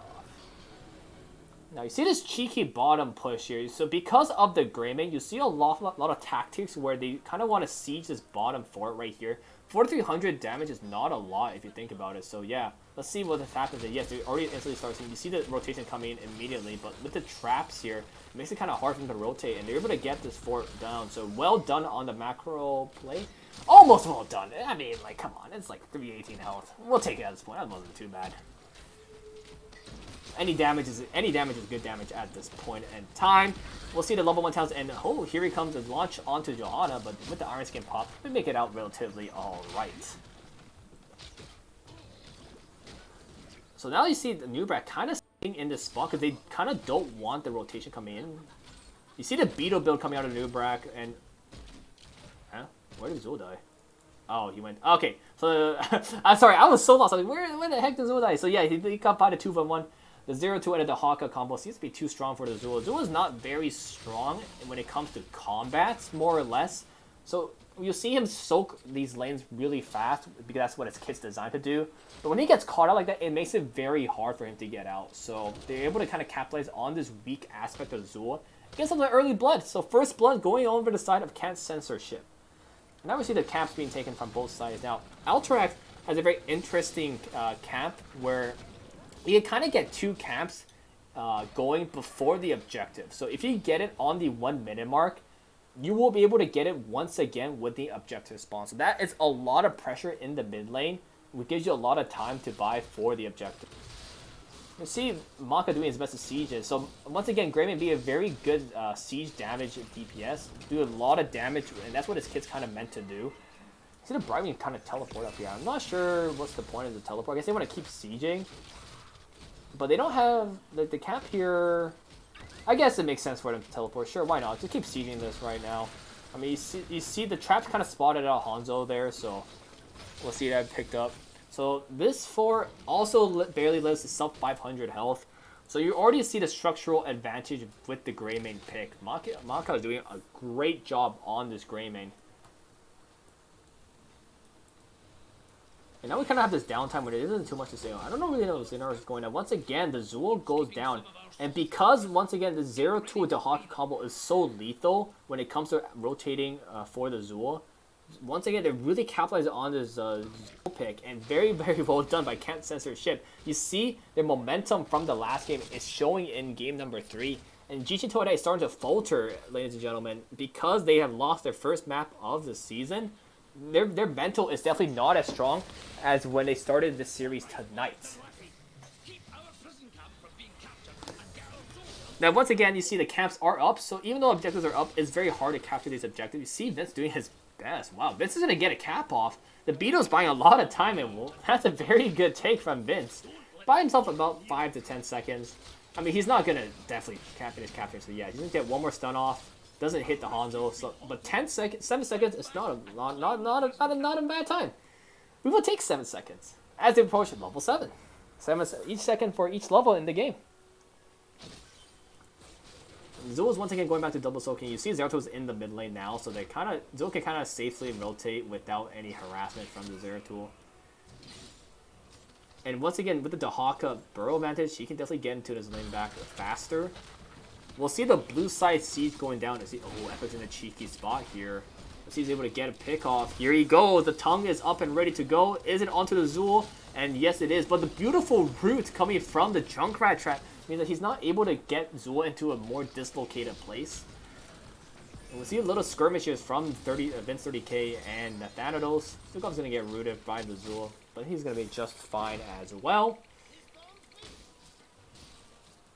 And we're just going back to the soaking environment. Now, I understand why people don't like this map, because the objective is too hard to capture, so a lot of times teams are just going to be soaking all this time. You can go even to like level 13 before you see the first objective taken. So it's a little bit less interactive per se in the team fight department, but it's really, really tough on the macro department. So if a team with better macro is to get the map pick, they usually want to pick Alterac because it's more based on rotations than anything. And you did see the streak. Remember, it's on the side of the red who did take the map pick, and their macro has been great. They have really been catching these Zul rotations. And we'll see a little skirmish going down here. The polymer coming on the Porky here. The teleport is forced onto Mocha. Too much damage from Nano means that just the 50-second cooldown down. And oh, Hanzo's in a bad spot, but he has his jump in case something goes wrong. The burrow means that Vince has no more disengage. But no, both teams are relatively okay at this point. They're going to fountain up, tap up, and get this capture on their way. See Fancy Pants. Oh, he's waiting to knock someone back into their own base. So very, very cheeky here on the side of Fancy Pants. Once again, you see the W build picked up by the Hanzo, so we're going to be looking at the walls for maximum damage. Trap build coming from Junkrat, and most builds else are standard in this sense. We do see the Q build coming out for 0-2, so we're going to be seeing a late game 0-2 build. There's a lot of AoE. Oh no, the trap doesn't come out in time, which means that the objective is started on the side of Can't Censor ship. They have 30 seconds to get through, and looks like both teams. Zula's gonna be making his way back to the middle lane, and you just meet the Haka here. I mean, the Haka's just he's gonna stasis. No route for you, buddy. 8 seconds left on this objective, and Johanna's buying as much time as possible. Porky's doing his very best, but the cocoon comes out. Oh my gosh! They really, really wanted the cap. Stukov literally sacrificed his life trying to get the cap, but 1.4 seconds remaining means that is not enough. Stukov's death is in the vein, and Johanna is soon to follow. Very, very unfortunate on the side of Can't Censor ship. It might have been good if the Haka were to burrow to buy even more time. I think Epic might have missed a crucial play, but is not going to get punished significantly, or am I wrong? They didn't want to go for the objective. They want to go for this middle fort. Mocha's in a bad spot, taking damage from turret. Very good dodge onto the tongue. And the Brightwing passive is going to disengage from any type of isolation value that Epic might have had. But they do get the objective as well, so it is still a very good retaliation on the side of GG till I die. Now the momentum has shifted. Any lead that Censor ship had with these Zul pickoffs is now gone. We are now back into an even game, and perhaps it's actually a little bit favored on the side of GG. Here we go, see a 1v1 between Mocha and Thanatos. Now, in this 1v1, Thanatos does win because of his kind of slippery factor of Zero Tool.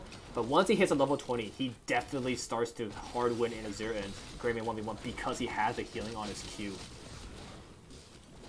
We'll see the top 4 being taken here. Now, on this map, ladies and gentlemen, top and bottom are the strongest lanes because of the possibility of a boss ending the game or taking a keep. So when you're playing this map in your NGS games, remember, top and bottom are your strongest lanes to be sieging in. Mid is great too. You do have your 2 siege camps with the armor reducing abilities, but at the end of the game, siege camps are not the same as boss camps. Oh no, we see Epic here in a bad spot. Knocked right back into the team. He's forced to pop his passive, but without a burrow, he's going to go down to the Zul pickoff. A beautiful trap actually by Fancy Pants. Now, I did mention in the draft that the Junkrat pick isn't something I liked, but they've definitely shutting me up with the great plays that Fancy Plants are showing off on the side GG till I die. And now they have a level 13 talent tier advantage. We see actually the Echoes of Death picking up. I like this talent a lot. So a lot of more damage coming out from the Q, which means that potentially a lot of more bursts should they all be lashing onto the same place. They really want to start seeing this bot side fort. You see Vince just hammering away on the fort, and here comes the burrow from Epic. The isolation misses. The tongue is soon to follow. A beautiful 4-man falling sword. That was wonderful to see. A very well done on the side of the Johanna. Porky with the MVP of the fight. Zertu goes down, it missed all of that, I think to the Junkrat passive actually. But that is a very small loss for what they have just gained. Now they're going to get their reward, which is a boss camp, and potentially this bottom forts. But all this time, Zula's been soaking up in the top lane, so they actually haven't been too behind in the XP department. Let's take a look at the XP here. Yeah, you see, they're still relatively close, 44k to 41k respectively. The only difference you notice is that actually there is more minion XP on the side of GG Toei. Can't censor shit, pardon me. But there is a significant structural advantage on the side of GG Toei Dai. Bring back to the talent view, ladies and gentlemen. And we'll see the second objective being contested right now. Vince is doing his best to try to get the second. Now his Beatles are doing a very good job in kind of distracting this little... I don't even know what these things are. They're guards? They're terrible guards. Like, why are you hitting beetles? There's a huge beetle. You hit the tiny beetles. Maybe you have a fear of insects. Who knows? I mean, they're also... Now think about it, they're orcs. Are orcs scared of beetles? That shouldn't be a thing. Anyways, that is not important right now. We're going back into the little skirmish. Vince taking a lot of damage from the Hanzo and the Johanna pick. Like, Vince, once again, is trying to do his best to harass. He's going beetle build, which means that he can do a lot of damage to his beetles by hitting the same target. But he's going to get out. Oh, is that the burrow? Yes, here comes the burrow. The good tongue. Oh, a good stun from the Nubrak means he's able to get it out in time. That was almost dangerous from Vince 30k. But a good stun and a good awareness means that he's able to get out without a casualty. The Iron's going to be popped means that the trap setup is not going to work, unfortunately, from Fancy Pants. And here we go. It's a 5v5 situation. We have the Dahaka kind of baiting for the Zul. Zul's going to be joining the team momentarily. A 3-man stun coming from Vince. And here comes the Skeletal Mages. Now this is a very weird choke point where Zul is in the top side of the fight. He uses ulti, so that's a big cooldown down already. Here comes Fancy Pants. Let's see if we get a big tire here. And we see Epic coming in, trying to look for a tongue, but he's going to burrow out. Here comes a tire. We're going to see a 3-man tire. So that's a lot of damage, especially on the backline as well. Now the Cocoon is on to the Stukov. The trap doesn't unfortunately hit the way that they want it to hit. So they actually make it out of the fight relatively okay.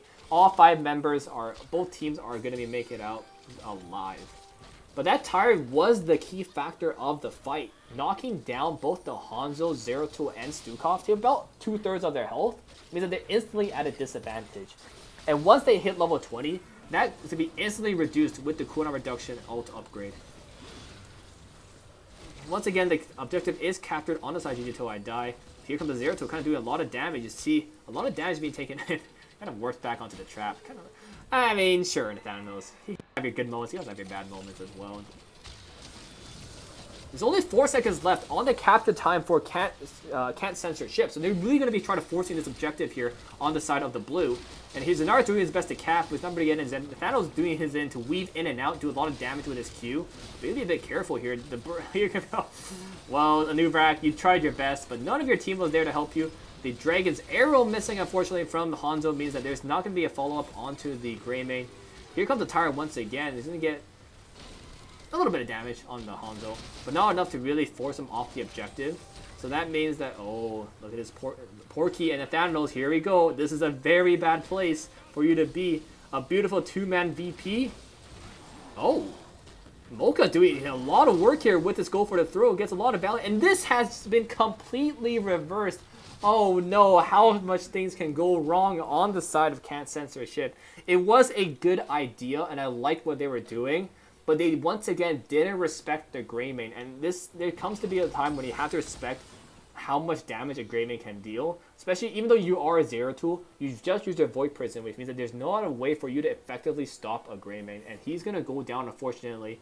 He's still got the objective though, which is always a little bit of something, but now their pushing power has been significantly reduced, and I'm expecting this objective to get really nothing. You see the top has already been taken down from Jay, and the boss will be momentarily going down to the Greymane as well. All there left is the middle objective, but once again, it is the weakest lane, so it's not the best one to get a value on this map. X Factor in chat saying that they were greedy. Yes, they were greedy, and I do have to say that it is a bit of a risky play, but I liked what they were doing, and it was, honestly, at the end of the day, poor execution.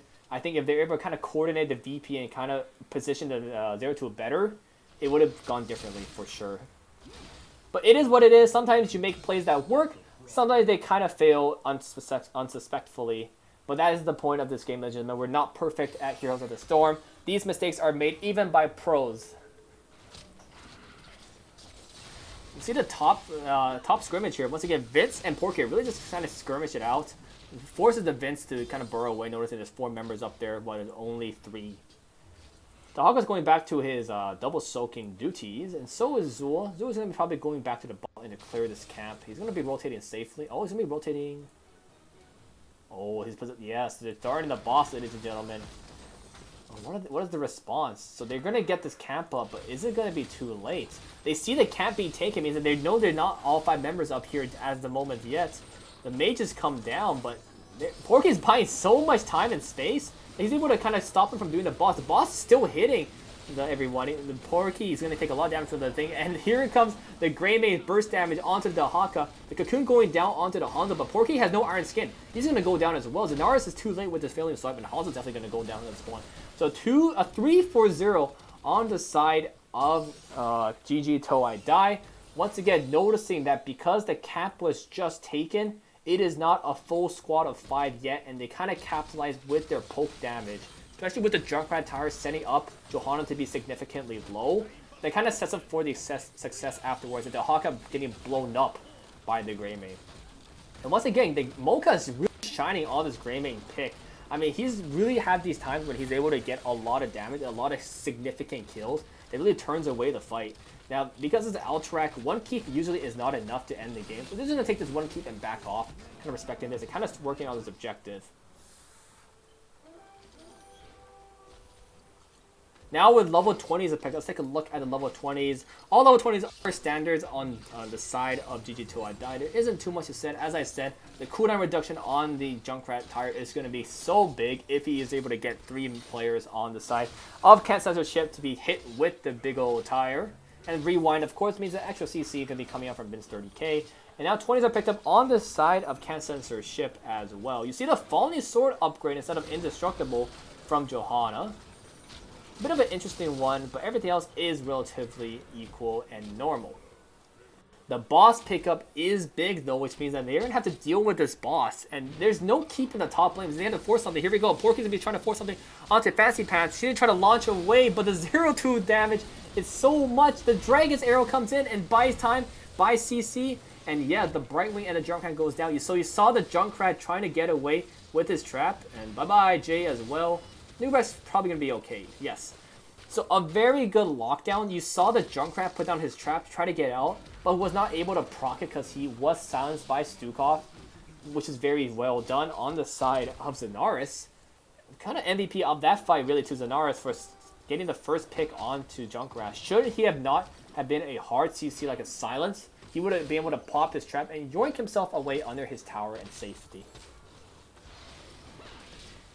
But what is this going on here? The boss is starting to siege onto this core. I mean, it's gonna go down. So this is where you see the high octane play and the high level play of these Storm Division games. They know this boss cannot end the game, so they completely ignored the boss. They completely ignored it. Like they know too well. They played this map too many times. They played this way too many games. And oh, I don't like this play at all. Uh-oh, this is going poorly. Mocha's been tossed. Oh no, so unfortunate. And yeah, that's 2 kills right there. Zanaris was very smart for kind of scouting it out. He was the one that was kind of hovering in the boss side boss, kind of thinking, hey, could they be on it? I mean, it is Beetle build plus Greymane, so they could significantly do a lot of damage to it in a short period of time. But well done from Zanaris from spotting that out, and a good rotation from Censor ship to get them out of the way. And now with this bottom boss coming in and the objective, we might be looking at the end of game number 3, ladies and gentlemen. With Sirigo, we start a 4-man siege here. The Hawk is still in the middle lane. He could burrow down here anytime, but there's no bushes in the relatively near area. So he's going to be coming late to the fight regardless. Here comes the Riptire. See if he can get more than 3 people. Yes, he gets 3 people, which means that his cooldown is significantly reduced. But it's a 0-2 and a Stukov, so they're going to heal it back up relatively soon. Here comes Riptire number 2. He only gets 2 players this time. And uh-oh, here comes the VP. And see ya, Junkrat. It was nice knowing ya. Very unfortunately goes down. And yeah, here we go. The re-engages here to Johanna. Falling sword gets so much value. Raymond is going to go down. Legacy's doing his best, but he's only in the middle lane. Vince doing his best as well. But you're talking about two front lines and the healer. Ladies and gentlemen, game number 3 is going to go to the favor of Can't Censorship. GG and well played.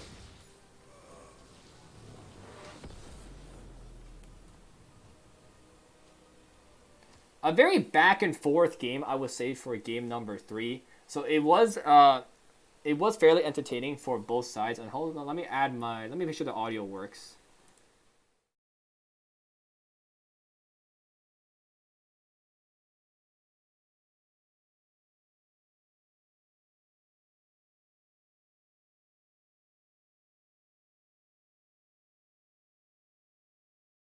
Unfortunately, ladies and gentlemen, I do not know how to add an audio source to the match summary screen.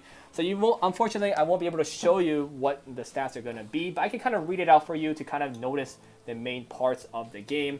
Junkrat with the 60k damage, it kind of answered by the Hanzo as well with 67k himself.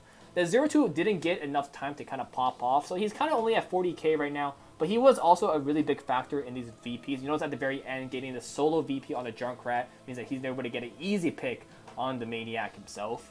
And all the talents, as I've shown you, are in game. So here we go, ladies and gentlemen. A very unfortunate boss gamble at the end, pointed out by Dyson Sphere there. So that really was a turning point. I don't think the game would have ended should the boss have gone in favor of Can't Censorship. But once again, I like the idea what G Till I Die did there. I would bet that 90% of the people who played in that game on the enemy team would not suspect Grayman and Nubrak were on the boss. Like, that is such a very unorthodox play. Having 2 members do the boss solo when no one else is alive on their team and is 5 members strong. So it was a big risk, a big reward. They were down too much at that point in the game. They needed to make something happen. Unfortunately, it didn't go in their favor once again, and they're going to lose their second map in the row.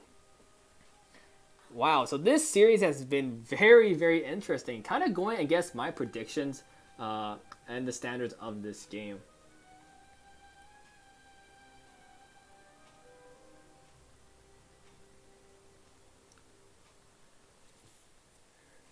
Ladies and gentlemen, we are waiting for game number 4 to be loaded in. I'm going to go ahead and update the scores. We're going to have Can't Censorship in a 2-1 lead. So this is very, very interesting. I hope this goes into a game 5. But I'm already well entertained to see it end in 4 games as well. But only the players can determine how the next game will go.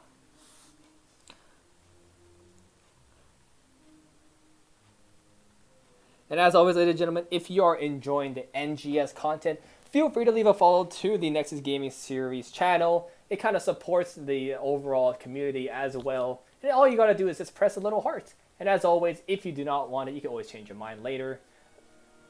It is always a little bit of things, that kind of adds up near the end. And also, if you want to donate to the prize pool of the Storm Division series, just gotta type !Maturino. And you can kind of donate a little bit to the money. Even $1 would be significant amounts of money. And it will give these players a little bit more to fight for at the end of the day.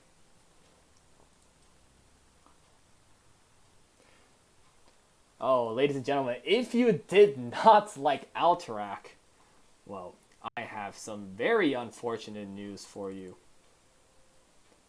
Because what map are we going on to now, ladies and gentlemen? That is right. We are on Gardens of Terror. But this time, interestingly enough, GG Till I Die has opted for the map pick, which means first pick is going to go in the favor of Can't Censorship. Oh, ladies and gentlemen, I hope that you guys will enjoy Gardens of Terror if you enjoyed Alterac Pass.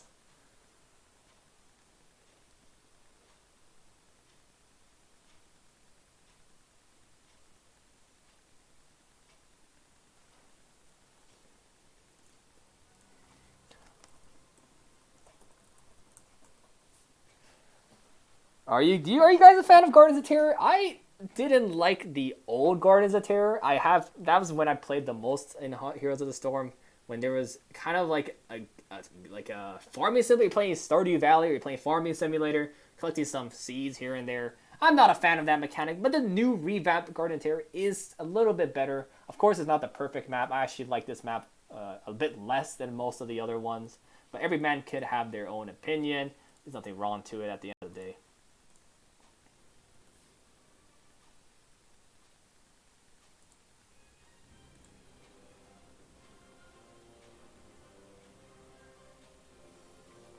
Now, if there is a Game 5, so the only maps left in the pool are Braxis, Cursed Hollow, and Sky Temple. I'm actually not sure which one I want to see. They're all kind of like iffy maps. I'm not a fan of really any three of them. Braxis being a really snowbally map, and Cursed Hollow, if you like camps, well, just play Cursed Hollow. That map is camps galore.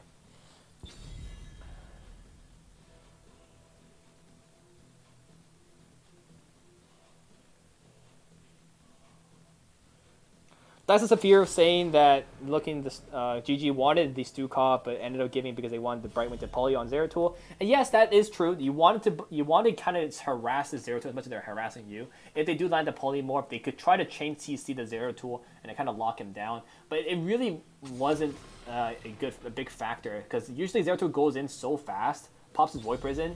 It's too much for Brightwing too fast for Brightwing to kind of react. So I'd say it wasn't a bit of an unfortunate error in the draft, not recognizing that.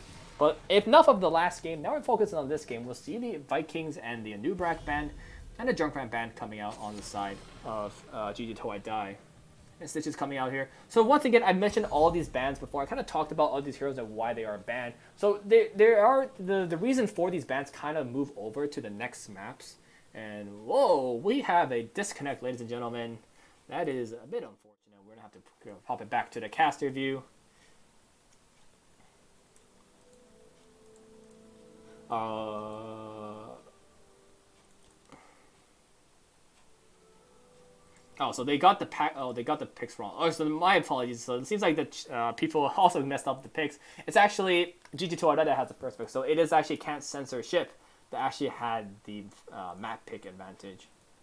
Whoopsie daisies from both the teams, players, and the casters. So we all take a little bit of blame of that. Usually teams would like to get the first pick advantage since that usually kind of dictates strong picks. And usually last picking isn't like very strong unless you know you have like a really secret strat.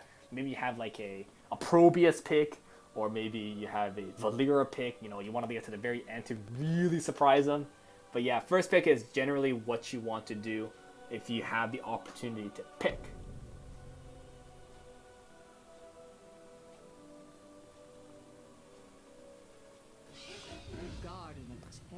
But ladies and gentlemen, now we are finally back, this time for real, into the map of Garden of Terror. I'm assuming the bands are going to be the same, so we're going to get this downtime to kind of stretch ourselves. You know, I am very, very beat. Like I said, I don't have water anywhere nearby. Unfortunate. Caster sad. I need to be ready next time. Unfortunate.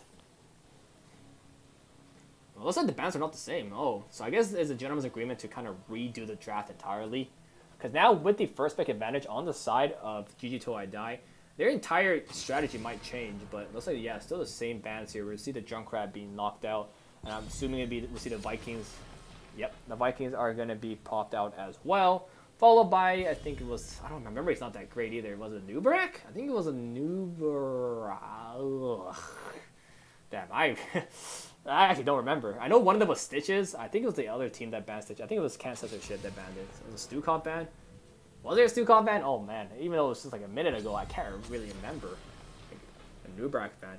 Was it no Stitches ban? Yo, I swear, my mind's been remembering some weird things. Oh, there's the Stitches. I mean, that's great and all. I love that skin. I love those Overwatch themed skins. Especially the Stitches one looks kind of cool. We'll see the Stitches picked up here, and then we'll have the Pirate Hoga. And then the Lucio pick. The first time we'll see Lucio this evening. Also the first time we'll see Stitches this evening. So a lot of already new heroes that we've seen. We haven't seen yet in the past hour or so. Lucio, let's talk about Lucio. So Lucio is a very strong AoE healer, and recently with the buffs to high 5, it kind of gives him more flexibility in the ultimates that he can select. But more now so as high 5 that's been more picked often because of his mobility, of the unstoppable trading gives, and of course in the level 20 you can give the healing reduction.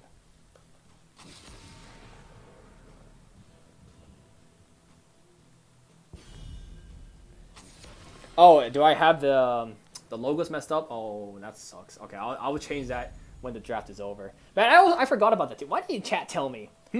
Why didn't chat tell me? Oh, you guys are all rascals for not telling me that. I'm kidding. It's my fault. I forgot to change that when I changed the sides of the team as well.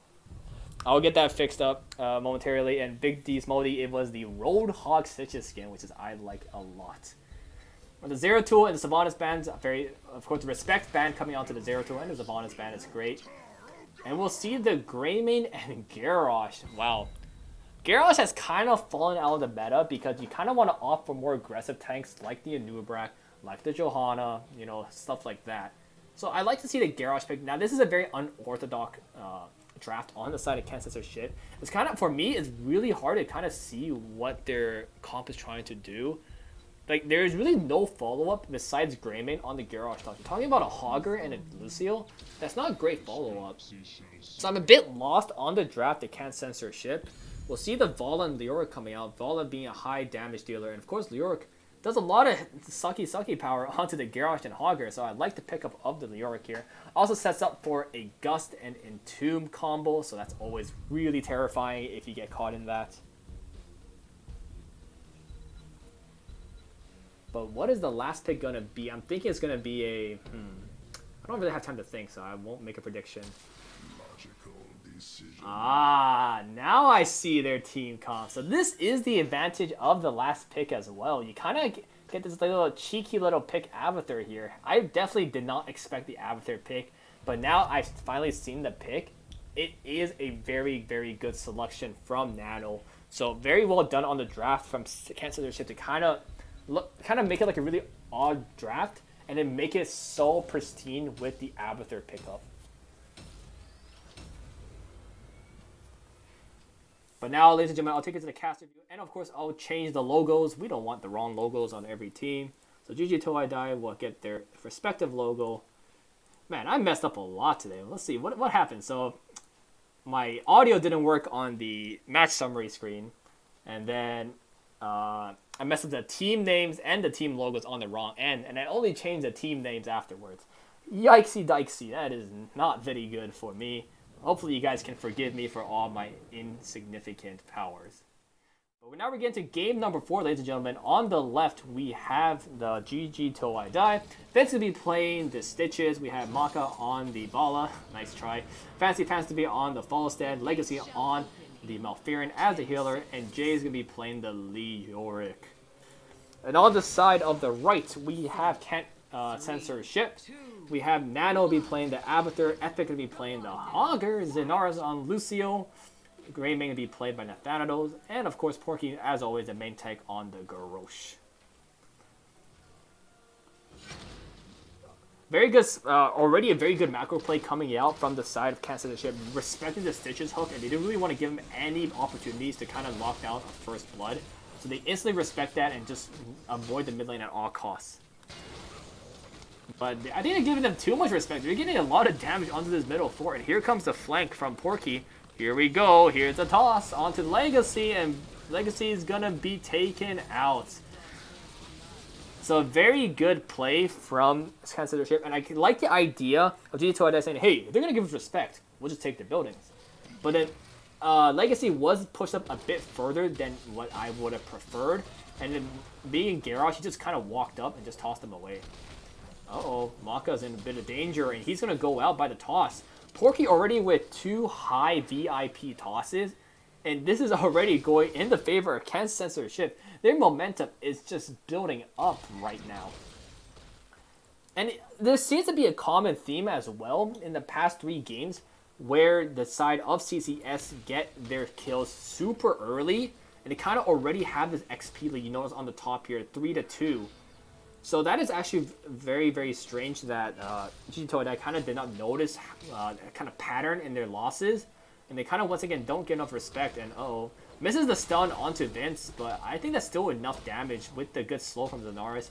Of course, Avatar can always heave him up. Yeah, so he's gonna go down as well. Now this is looking really bad on the side of GG. Uh-oh, Jay's gonna be the next one in line, but he has his unstoppable. Porky's not able to get the stun off. It is a Leoric right now. The Undead King will stay actually relatively undead. The top bruiser is taken by Epic, so he's gonna start sieging onto Mocha here. Mocha's gonna be doing his best, but it's just a little Vala. Gets a lot of mercenaries.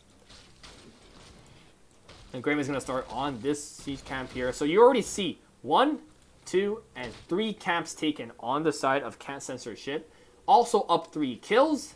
And on the side of GG Toei died, this entire bot is untouched. And you can already see reflected in the XP 1014 to 280 in the mercenaries department and 973 to 0 in their heroes. That's already almost a 1700 XP lead. And you can kind of see it reflected out in the total. And you see level 7 is going to be picked up in a few moments. And once again, Vince is going to be taken down because of another toss by Porky. Jay's going to take a lot of damage here, but he's going to make it out alive at least.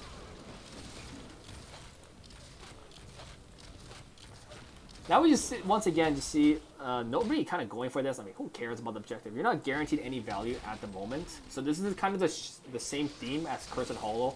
Or, you know, getting the first objective, the second objective is great, but it's not like, you know, it's not something that we should be rushing 5 players there for. At that at all, you're not getting any value from it until later on. And another kill onto the Malfurion. Yikes, like, the Porky is getting so much good picks with this Garrosh. Like, even if it's a Stitches, Malfurion, Vala, it doesn't matter. That person is usually going to go down. So very good capitalization from the side of CCS. Their momentum is only going to get better and better. Fancy Pants here is going to look for the bottom lane here, trying to grab the XP because Leoric is on that camp. You see the Neo Peasants picked up by Leoric, means that he's going to be able to do his camps relatively quick. And finally, CCS is like, alright, we'll finally take the objective. Okay, fine. Get their first flower seed of the game. And here we go. Nathanatos is going to do his best and start taking down this bruiser cab. Jay's kind of locking up a little bit. Uh-oh. Porky is here and the reinforcements are here, but it's a 5v3 situation actually. So this is a lot of sieging potential on the side of GG. Try to get some value here. The Stitches gets flipped, but it is a Stitches, thankfully, out of all the players. So he's going to make it out. Oh? Vince goes down? Wow, he actually goes down in the 3v4. I guess the tower did so much damage to him. Wasn't able to heal it all the way back up. Plus the gate was still up for a moment there. So that means he wasn't able to walk out immediately. So even after all that damage on the front gate, they lose another member. Which means that they're now down a full level in the XP race to 10. And then sooner or later down the race to levels 20s as well. The next objective is to be spawned on the side of GG, so it means it's going to be a bit harder for the side of CCS to pick it up. So instead they're going to start taking the siege camp and try to potentially start sieging here. Here comes Porky. Oh, Fancy Pants in a bad spot. What is he doing there? Uh-oh. That's not good. Oh, this is so tense. This is so scary. Alright. Here we go in the mid lane, and once again, it's Vince that gets flipped and get pushed away by Zenaris. Taunt's gonna go down to Vince, but it's gonna be a retaliation hook from Vince as well. But now the level 10s are picked up. Unfortunately, the taunt doesn't get too much value, but it is a 40-second cooldown, and you see the Hogger ulti is gonna be used as well to try to lock him down. Low level 10s, remember, on the side of GG, which means that counter ship is gonna be looking to get this advantage rocking and rolling. Oh, if you guys don't notice, ladies and gentlemen, it is a Wizened Duelist Greymane, which means he's going all for nothing. And here we go, here comes the evolution from Nano, so we have double Greymane action here. But that is just a disengage ulti, and they realize that their advantages are not as strong anymore. So they decide to get the second objective, which is of course fine, there's not too much to be fighting for anyways. It's on the side of the blue, so it's really hard for them to kind of walk into their own territory and take away something that they value preciously. Level 10s are picked up, as I mentioned. We'll see the regular talents picked up. There isn't too much to be said for, of course, opting for go for the throw instead of Cursed Bullet. So going for execute damage rather than burst onto the Stitches. I think Cursed Bullet might be better based on how this game is going. You notice a lot of the flips have just been on Stitches alone. So I think the Cursed Bullet maybe would have had more potential if they're able to just Cursed Bullet the Stitches, bring him down pretty low, and then maybe kill him as well. But like I said, go for the throw. It's also a pretty good talent pick here. So nothing else to be sad about either. Here comes the rotation up to the top lane. The toss is going to be in time. Oh, unfortunately, barely able to get it behind his gate. And Jay lives to see another day. The third objective is finally spawning in the neutral area of the bot side of the map. Let's see what's going to happen here. There is going to be 13 slowly approaching the side of on CCS. Gyarados finishing his level 1 quest means that he's able to get a lot more shielding, I believe. Oh, the cooldown is reduced. Yes. So there's a lot more CD, he can do a lot of more poke, and a lot more the CC should have happened. Oh, why is Legacy so low? No, that's not very good. Oh, misses the stun, unfortunately, by Porky. And he doesn't want to toss here in the situation. Oh. Yeah, now the Gust really kind of seals the deal. Porky is not going to get a way out, unfortunately. Even with the Abathur hack coming in, like he's in a really bad spot. He's not going to make it out alive. And the Tomb coming out, catching out Zanaris as well, means the 2 members are going to go down. But during all that time, Hogger's going to make it out with his dash. Oh, that hero so goofy. They did able to actually get the second flower seed they need, so they're actually 1 away from getting their first objective phase. So they got a little something, but now this is why Stitches is very strong. You're instantly isolating 1 member of the team, and with the Gust added onto it, there's really nothing or no one that can actually help them in that situation. So now this is where the comp really shines, right? You take away the Gyarados, which means that the rest of the team is relatively easy to catch out. You entomb, in that case, you entomb the Lucio. And even though he has the sound barrier, was not able to survive. Now we have this downtime, of course. Oh, we'll see this approach here by Gyarados here. And yeah, they're going to respect the Gyarados. Oh, the extended hook is uh-oh. Lucio is the one that got grabbed here. This is not very good. Oh, Lucio makes it out, and now the counter engage going onto Vince. The taunt going in. Go for the throw is not used. Wow, they actually killed him without the go for the throw, so that's very well done on the side of CCS. Able to lock down once again a Stitches. So you can even notice that these high levels of play, it doesn't matter who you are. It could be a Murden, a Stitches, Diablo, it doesn't matter. If you get enough CC and enough coordination, you can melt a person so fast that they don't really have a way to respond. And their reward, ladies and gentlemen, is the first Garden of Terror objective we will see. Opting once again to go to the top lane. On this map, all 3 lanes are relatively strong because there are two camps on each one. But top is slightly better for the red, and blue is slightly better. The bot lane is stronger for blue because the Bruiser camp is slightly better than the Siege camp, which means there's a little bit more pushing power. Speed in once again onto the Stitches. You get pushed back, get taunted, get speed up again, and you are gonna go down. Unfortunate. Yeah. Oh, the Tranquility almost made me shut my mouth. But yeah, they're able to get this kill onto Stitches. Now here comes the Strafe as a re-engage. Is not able to get too much. The flip coming onto the Leoric, but not too much to get from that as well. Now we're sending in a 4v5 situation. I guess 4v4 because Anubrak's not there as well, but he has the evolution in case something does go wrong. But looks like CCS wants to back out of here, do not want to kind of risk going for the biscuits. But after all that, they really only get the top 4.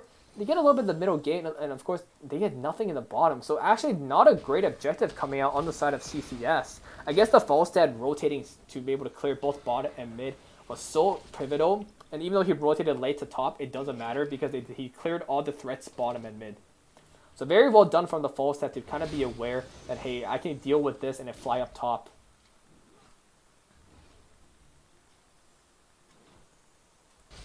And now we see the camp. Now we're in kind of a dead state where both teams are going to start taking their camps. Not too much can be said here. So let's take a look at the level 16 talents that are just picked up by Counter Ship. Once again, not too much could be noticed here. I guess you can see the auto attack though coming from Leoric, which is kind of cool. Oh, here comes the Gorge. The gust in case something's going to go wrong. Oh, he tried to gust, but the unstoppable from Epic is able to kind of go in as well. He gets tossed out by Porky. And here comes the re-engage. The toss goes on to Vince. The taunt lands onto Stitches himself. Epic's in the back trying to create harassment. The strafe is doing a lot of damage. Vala is really shining in these fights. That really instantly melts the Hogger. Now the fight's really disorientated. And Nathaniel gets hooked back in. And the Greymane goes down. And Nano's the next to fall as well. I mean, he is just the Abathur clone, but it's a 2-for-0 in the favor of GG2I Die. The re-engage didn't really go in the favor of CCS. You notice that the Hogger and the Garrosh got isolated too far because of the Gorge by Stitches, instantly putting them in a bad position. So now what are they going to do with the 2 advantage? You're going to see Jane deal with the top Bruiser camp. And they're going to steal this bottom siege camp away. So a little bit of merit earned from these little skirmish here in the mid lane. And they're going to head towards this bottom objective. And to claim their second seed of the game and put them on I guess, terror points. I don't even know what those things are. Pot point. I'm going to call them pot point from now on, ladies and gentlemen. Now we see the Mule trying to get a lot of value here. He's already repairing the middle gate to basically full health. But after that, there's really nothing else to Mule. Yeah, there's nothing else to Mule afterwards, so that ability's going to be slightly dead. I guess he's going to heal this wall, which is great and all. I guess it's actually pretty good, because if they do toss them over the wall, getting this wall geared up might make it harder for them to escape. So I guess it does mean a little bit of something. We're going to see the team of Censor to approach this top lane. Garrosh is in the bush trying to look for any poor rotations, but it's not going to find any at this high level of play. Miss is heading up here himself. He has his Gorge ready. He has his hook ready. He has his extra long hook, trying to fish some big fish today.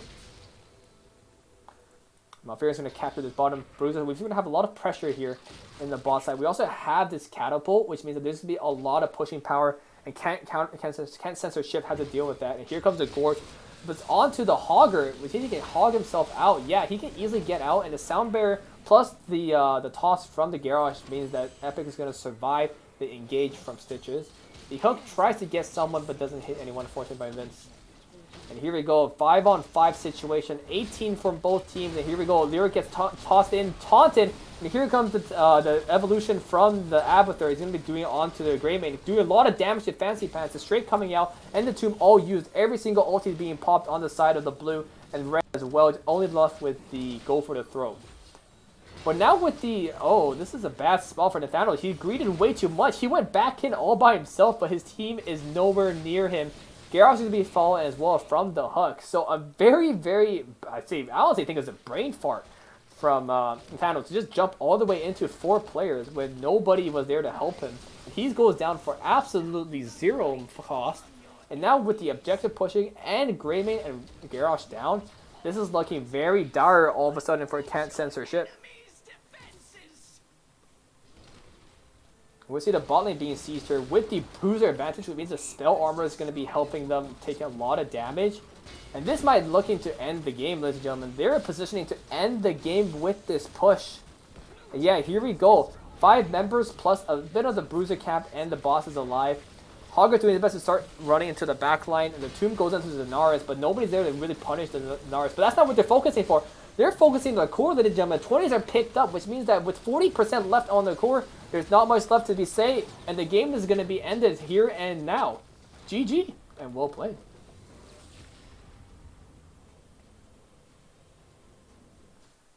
Wow, ladies and gentlemen, the Greymane honestly probably just lost the entire game. I'm not going to switch over to the match summary page. I'm just going to show it to you on the in-game layout, so you can just take a look from this angle yourself. 8k hero damage from the Malfearian. I mean, Malfearian, if you don't go DPS but on Malfearian, chances are you're not going to do any damage. We see 44 came from the Vala and 43 came from the Greymane. So in the damage department on the top, it is relatively equal. But now you notice the second damage is 32 and 30k from the Hogger and Abathur. But that's from all the poke damage. That's all from just doing a lot of damage to the Stitches. It's not damage onto the significant backline such as Vala or Falsehead of Malfearian. You see Stitches going down 5 times that game, but coming out with the win. So it's a bit of a shocking win because of how they won. Gray just jumping in for no reason. Honestly, really for no reason at this point. It's really hard to say anything good about that play. It's just a little bit of miscommunication and a little bit of brain fart from the Thanatos to just jump in 1v4, and then Garrosh getting hooked afterwards means that the advantage is now retaliated on the end of GG Till I Die. So ladies and gentlemen, we have what we call the holy grail of casting, which is a game numero 5. Oh, now this is what you call a series, ladies and gentlemen. I am so thankful to be casting tonight's game, and hope you guys are thankful for being here as well and joining me on this beautiful adventure. We are just awaiting once again for the final map picks and bans.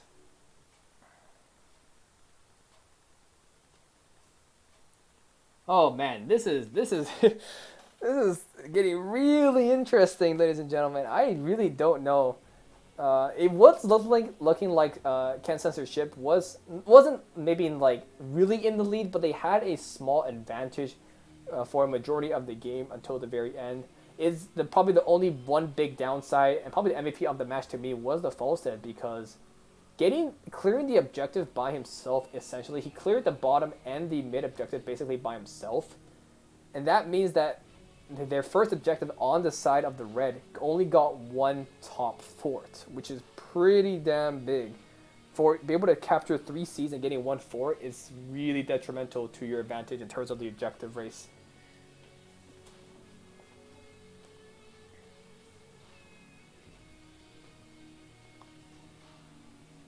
Game 5 towers. There's no, unfortunately, Weird Day, there is no Towers of Doom, because as I'll take you back to the map view, Towers of Doom was banned by Can't Censorship. We're just waiting on the final lobby to be made. Ladies and gentlemen, just give me your predictions in chat right now. I know what the lobby is, but right now I'm going to hear your opinion. What do you think game number 5 is going to be? I want to hear some responses from you all. I mean, it gives a little bit of chat interaction and makes sure that you guys are alive and kicking. So it gives a little fun as well, you know. It's always fun to make a little of these predictions as well.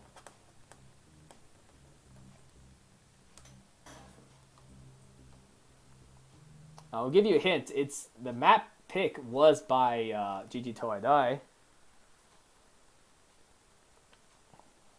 I'll fill that out for you, but the rest is up to you to really guess.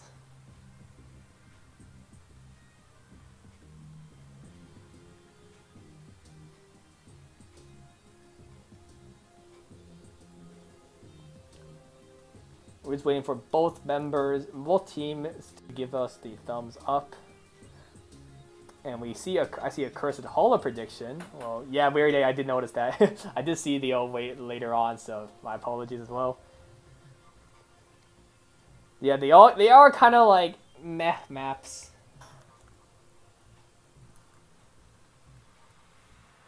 Ladies and gentlemen, you are correct if you have guessed Sky Temple. That's right, Sky Temple is going to be the final map of the series. The most probably obnoxious map and most hated map. There's a lot of seasons where Sky Temple was not in the map rotation, but there's also sometimes seasons where he was. So this is a very polar map. A lot of people hate it, a lot of people love it. There isn't really one in between for a majority of the community. But now let's get underway into the draft, ladies and gentlemen. And we're going straight away with the Vikings ban, followed by the Stukalis ban. So a lot of Vikings ban on the side of Can't Censorship. It kind of makes me think there's probably a Vikings player on GG Till I Die. Of course, being me, I didn't really do my research in time. So fortunately, I'm not too sure if there is a Vikings player. Of course, chat can always let me know. Is there a significantly powerful Vikings player on the side of GG?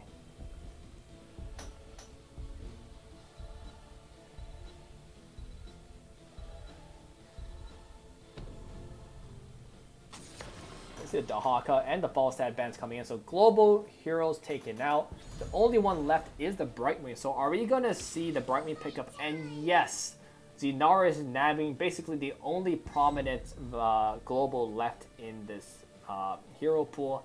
Takes it out as his first pick advantage.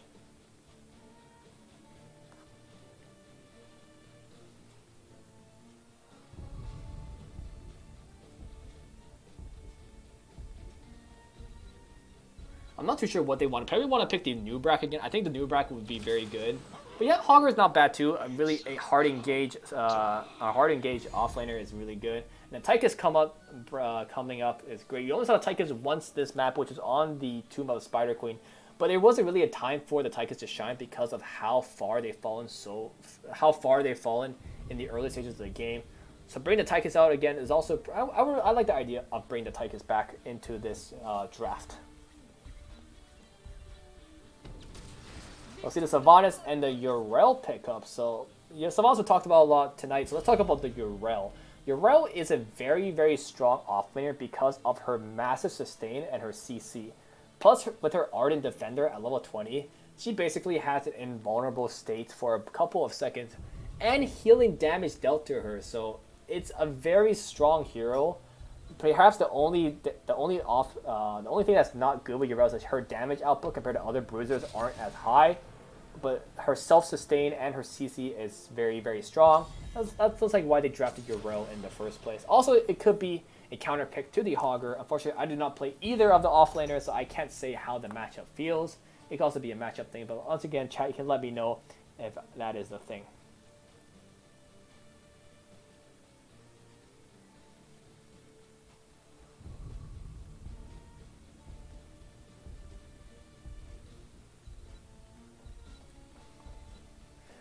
There's a Junkrat band coming out once again from GG Till I Die, and the Nubrak band as well.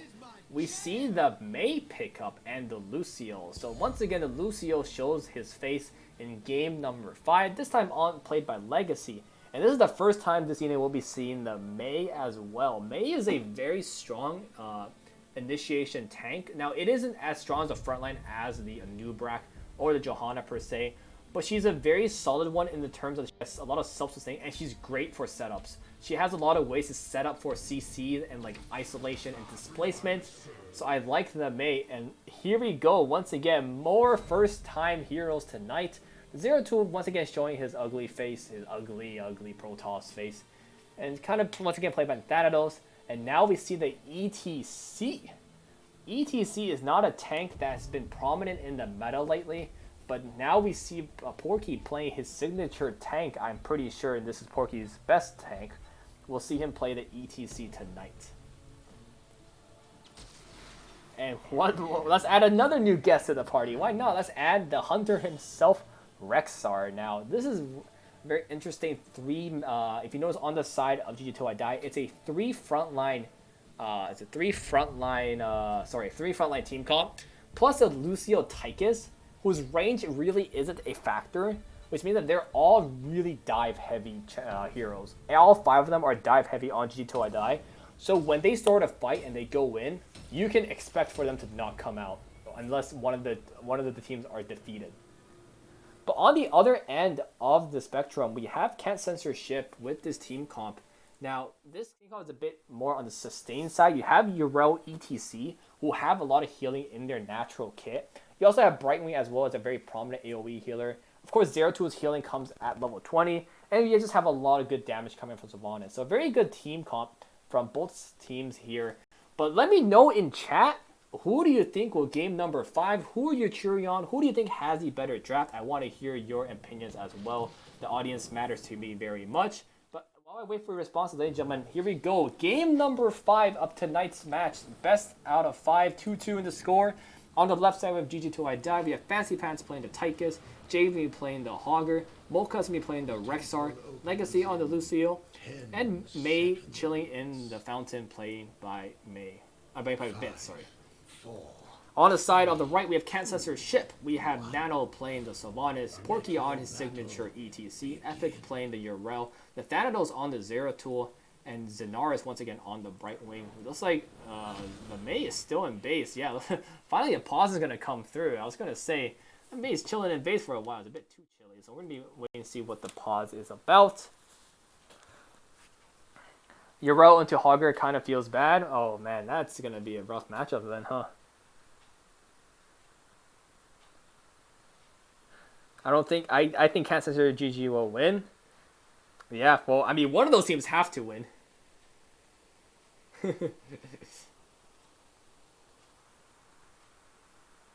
You don't have to show an anime girl picture. I'll let you know that is not from an anime, but rather from a video game.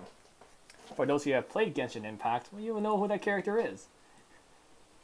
It looks like both teams are getting ready to go. Looks like Vince took a bathroom break in the middle of such an important game, so we'll be able to get back into the game momentarily.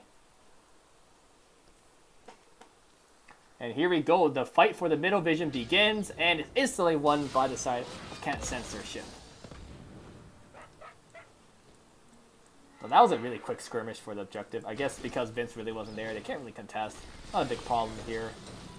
And Misha comes in and stuns Nano here. Misha taking a lot of damage, but he'll be able to heal it back up and lose the Rexar's kit. We see the rotations coming in from Vince onto this bot lane already. Doing a lot of damage, trying to get this wave shoved in. Legacy doing his best to dismount. One thing that Lucio can do really well is kind of harass the enemy team, kind of dismounting them. But if he gets caught by ETC, that spells danger for Lucio. So you gotta be a bit careful should that happen. And we'll see finally, the lanes are pushing in from the side of GG. The knock comes onto Lucio. Uh-oh, but looks like he'll be able to make it out. The stun doesn't come in, so he barely makes it out alive. And now we see the camps being started here on the side of GG. Let me take a look at the talents here. All the ones are, yep, relatively normal. So nothing too much to be said again. Once again, it's the Cubo Zero tool. And here we go, see a contention here on the camp here on the side of Camp Censorship. And Nathanos gets locked down from the stun from both the Mei and the Hogger. So Mei goes down relatively quickly. And now we're going to see, once again, this time First Blood going towards the side of GG. Now the offlaners are going to be heading towards the top side of the map, and we're going to come down once again to a 4v4. This is in the enemy base, trying to buying a lot of time, a lot of space, harassing Nano the best he can. But he gets power slided comboed from Porky, and here comes Inaris. The Polymorph's going to come out soon. Oh, the Polymorph doesn't come out. Thanatos coming back, but I guess he's going to boop it out of his stealth mode. And Sylvanas going to barely make it out. Wow, 50 HP. The Tychus versus Sylvanas matchup did not go well for Nano at all. And he's able to get the entire bottom gate down. Oh, I think Fancy Pants is dead. Yeah, Fancy Pants is dead. He knows it himself. He's just going to buy time, buy space. Yeah, unfortunately. Wow, he actually makes it out. Wow, Caster sucks at predicting, ladies and gentlemen. Episode 2000 or something. Like, he barely made it out. I guess Vince comes in to save the day. I really thought that he was going to go down and they had enough damage from the Zero tool. But I am proven wrong once again.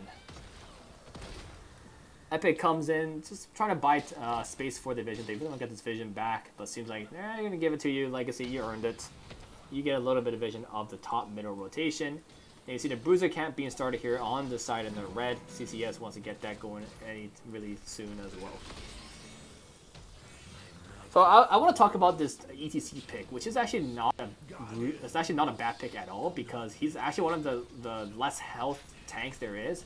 And Tychus being a percentage-based damage dealer means that he's going to do less damage to the Porky as if he were playing something else.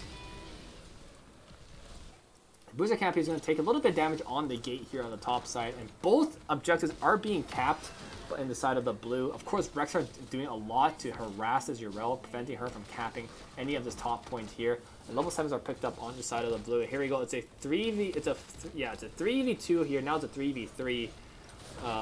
And looks like someone goes down mid lane. Oh yeah, it seems like the Zeratul goes down mid. I guess the Hogger did a lot of damage. Wow, I missed that. Sorry, ladies and gentlemen. We were able to see that pick in the mid lane. So now the teleport coming in into the top lane. Legacy's in a bad spot. Sylvanas did a lot of damage, and he was in the middle of 4 players. The power slide coming in onto the Tychus as well. He's going to go down too, yes. This time Caster was correct with his prediction. He does go down. Pork can take a lot of damage from Misha. You got to respect this bearer. Here comes a re-engage from Vince, and the Sylvanas, one auto attack away. One more auto attack, yes. The re-engage from Vince takes out the Sylvanas. And here comes another lack of respect, not respecting how low the Sylvanas was, and how Vince can kind of just sneak his way in and get a kill there.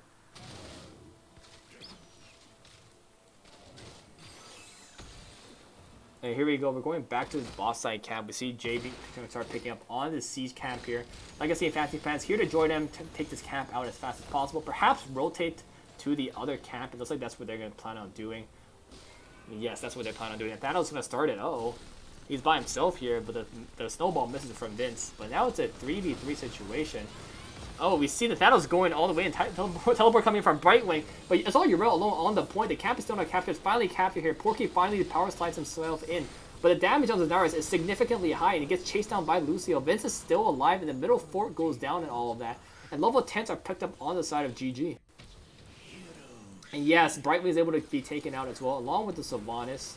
So that's a lot of picks and a very favorable fight. So I unfortunately think that was a terrible call from Censor ship, knowing that it was just Zeratul by himself, and he's the only one that can really stall the point. So he's forced to go in, but he's not the best frontline you want, and it's kind of become a very big scramble here.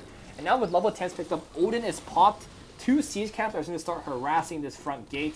High 5 is picked up here, and we're going to see a big siege here from the artillery of the 4 siege camps plus GG's Odin.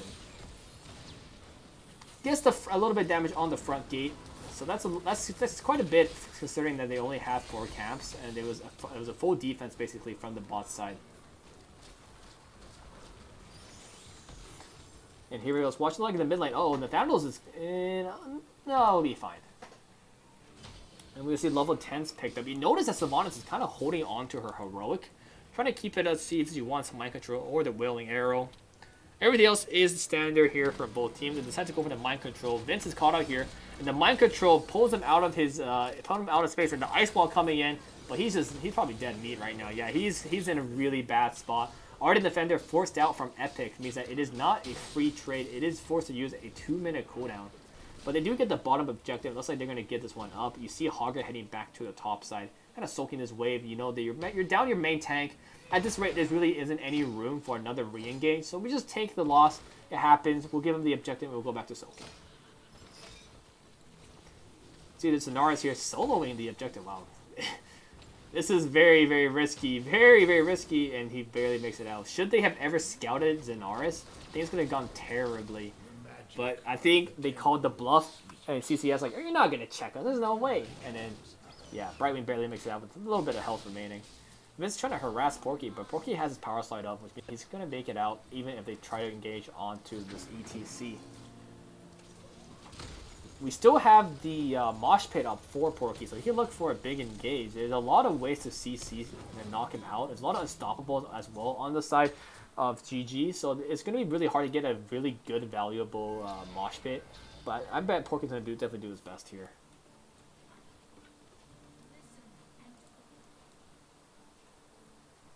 Now we see the camps being taken on both sides. The Bruisers are going to duke it out on the top. It looks like they're going to start harassing this, trying to clear this as fast as possible and perhaps take down this top 4. You notice the entire team is here at the bottom. They're going to take this bottom camp for free, but that probably means they're going to lose their top 4 as well.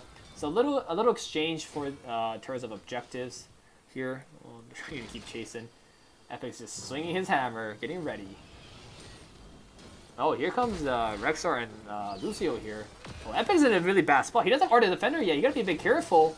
Oh, the teleport comes in just in time to get him out. Epic playing a bit too risky here, kind of playing as a fool, really. And Misha's here we go. Misha's here, stuns onto the Nano here. Nano's gonna have to burn onto a fly away, and he's gonna definitely use the Banshee wave to get out, just barely in time. And for the reward of such a good re-engage, they will be able to pick up the other siege camp. So the siege camp advantage actually isn't significant. There is actually a lot of chip damage onto this middle fort, about half health being taken down. And of course the top fort gets taken out as well. So there is a pretty big XP lead on the side of GG Till I Die. Porky trying to look for an engage here in the middle lane, but without his power slide, he's in a really bad spot. And ladies and gentlemen, when you miss a power slide as ETC, chances are you're in a big, big, big trouble. And yeah, very good capitalization on the side of GG. And able to take down the ETC. And now they have a player advantage for this next objective phase. It's a double objective phase. There's going to be a lot of damage going to be on the middle and the bottom keep. Yeah, they can't even penetrate the defense of this tanky front line.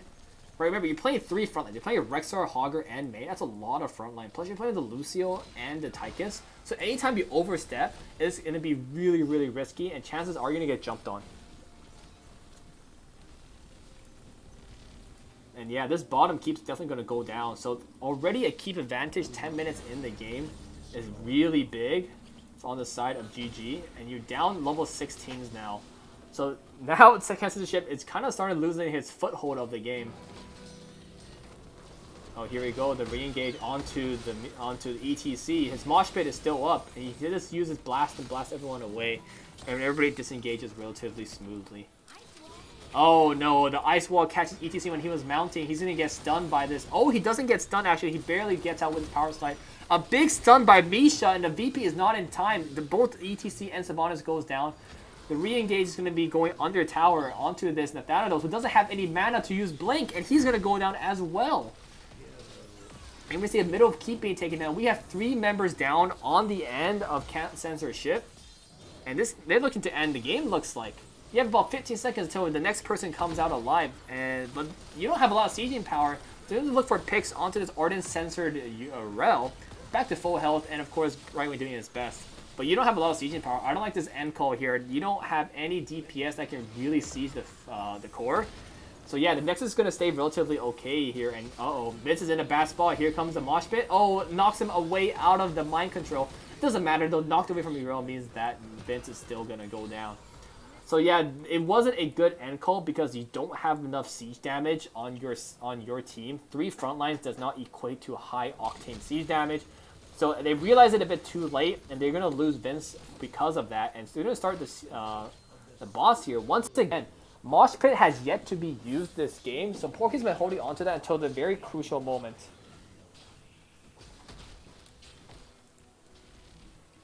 Here we go. We see. So instead of losing the boss, they are going to start pushing their waves here in the middle. So when the boss does begin his triumphant march in the bot lane, they're able to have the other wave shoved in, so they kind of need a response on the end of CCS.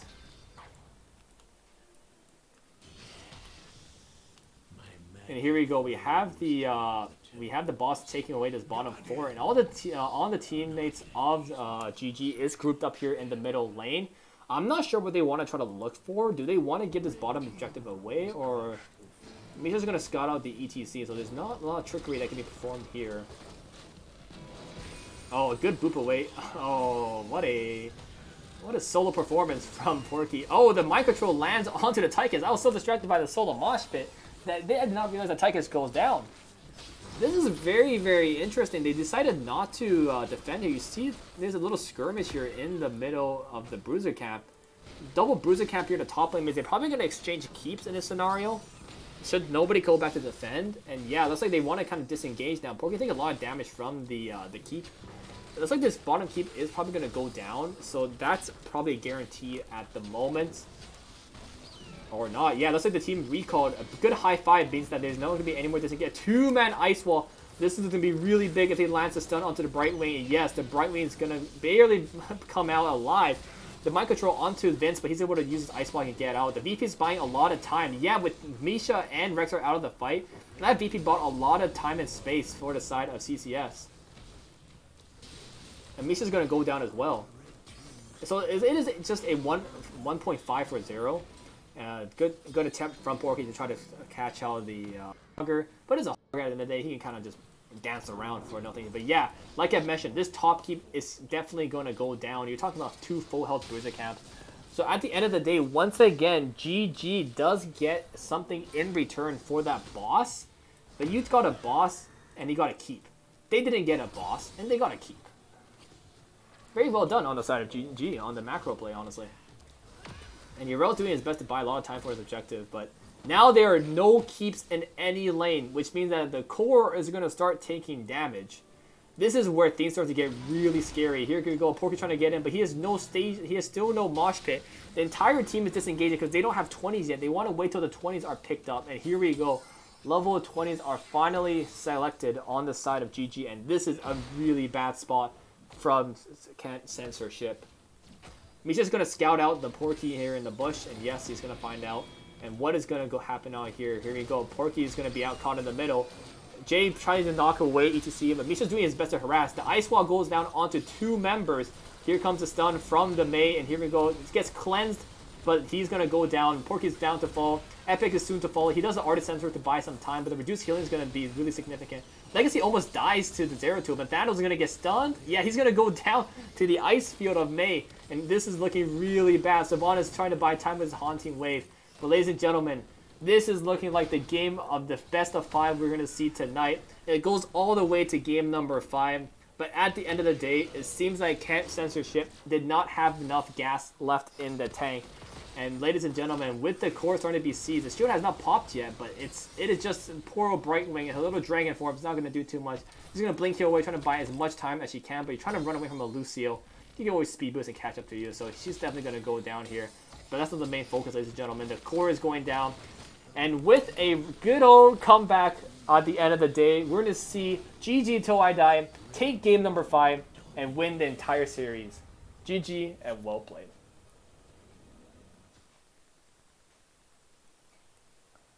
Wow, that was such an exciting game number 5. I'll tell you that right now. On such a macro heavy map, you do notice that because GG had the better macro play, they were able to really push up their lead on this objective heavy map. And they took down their forts and keep so fast that Censorship kind of had to force something near the end, even without 20s. And it did not look good at all. Of course, level 20 heroics are being such a prominent feature in this game. When you have that and the opponents don't, your advantages skyrocket. And here we go, take a look at the numbers. You see there's not a lot of damage here on the end of GG Till I Die. Only 36k, and everyone else did kind of the same amount of damage. You know, it's pretty good from everyone, but on the other team, you see a bit more fluctuating numbers. So yeah, it was a really good, solid game from the side of GG Till I Die. And a very good, valiant effort from Censorship to really take down their first 2 maps. Remember, up until this series, GG has not lost a single map. So honestly, Censorship should really walk away from this game, series with their heads held very high. They've taken basically them to game number 5. It's really close. Fortunately, at the end of the day, GG wanted the game much more. They can't Censorship. So unfortunately, that it is what it is. You know, hopefully these teams play in the playoffs in the near future, and I really want to see these teams duke it out again. But for the moment, I'm going to bring it back to the cast review. See if I'm getting an interview with the team of GG Till I Die. I definitely want to hear them kind of talk about the game. Just give me a moment as I kind of see if I can get a game with interview with them.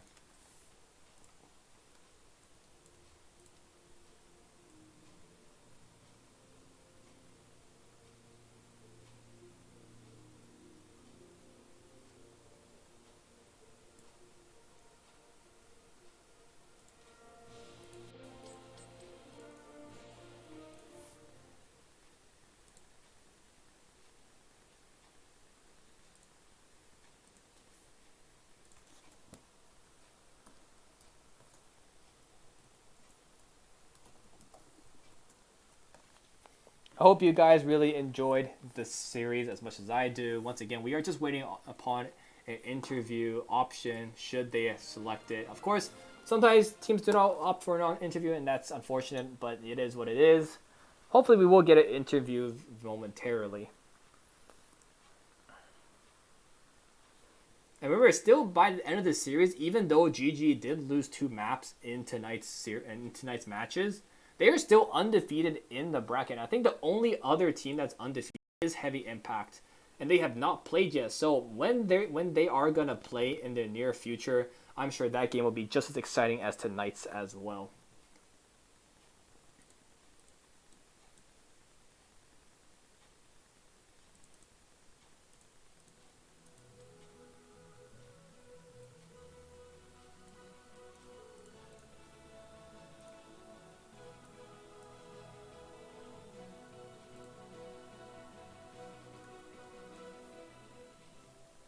Looks like none of the teams are going to be responding, so I'm going to give them another minute to see if they do actually want to interview. If they do not respond to me, I will call it quits for the day. Hopefully I do really want to get an interview.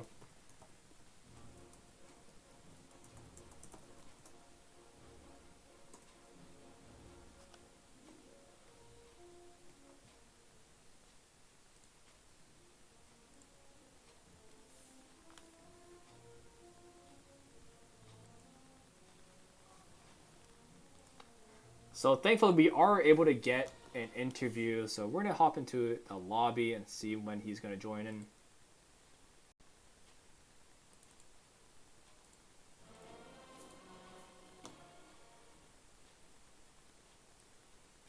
So yeah, we were able to thankfully get an interview with GG Toadai.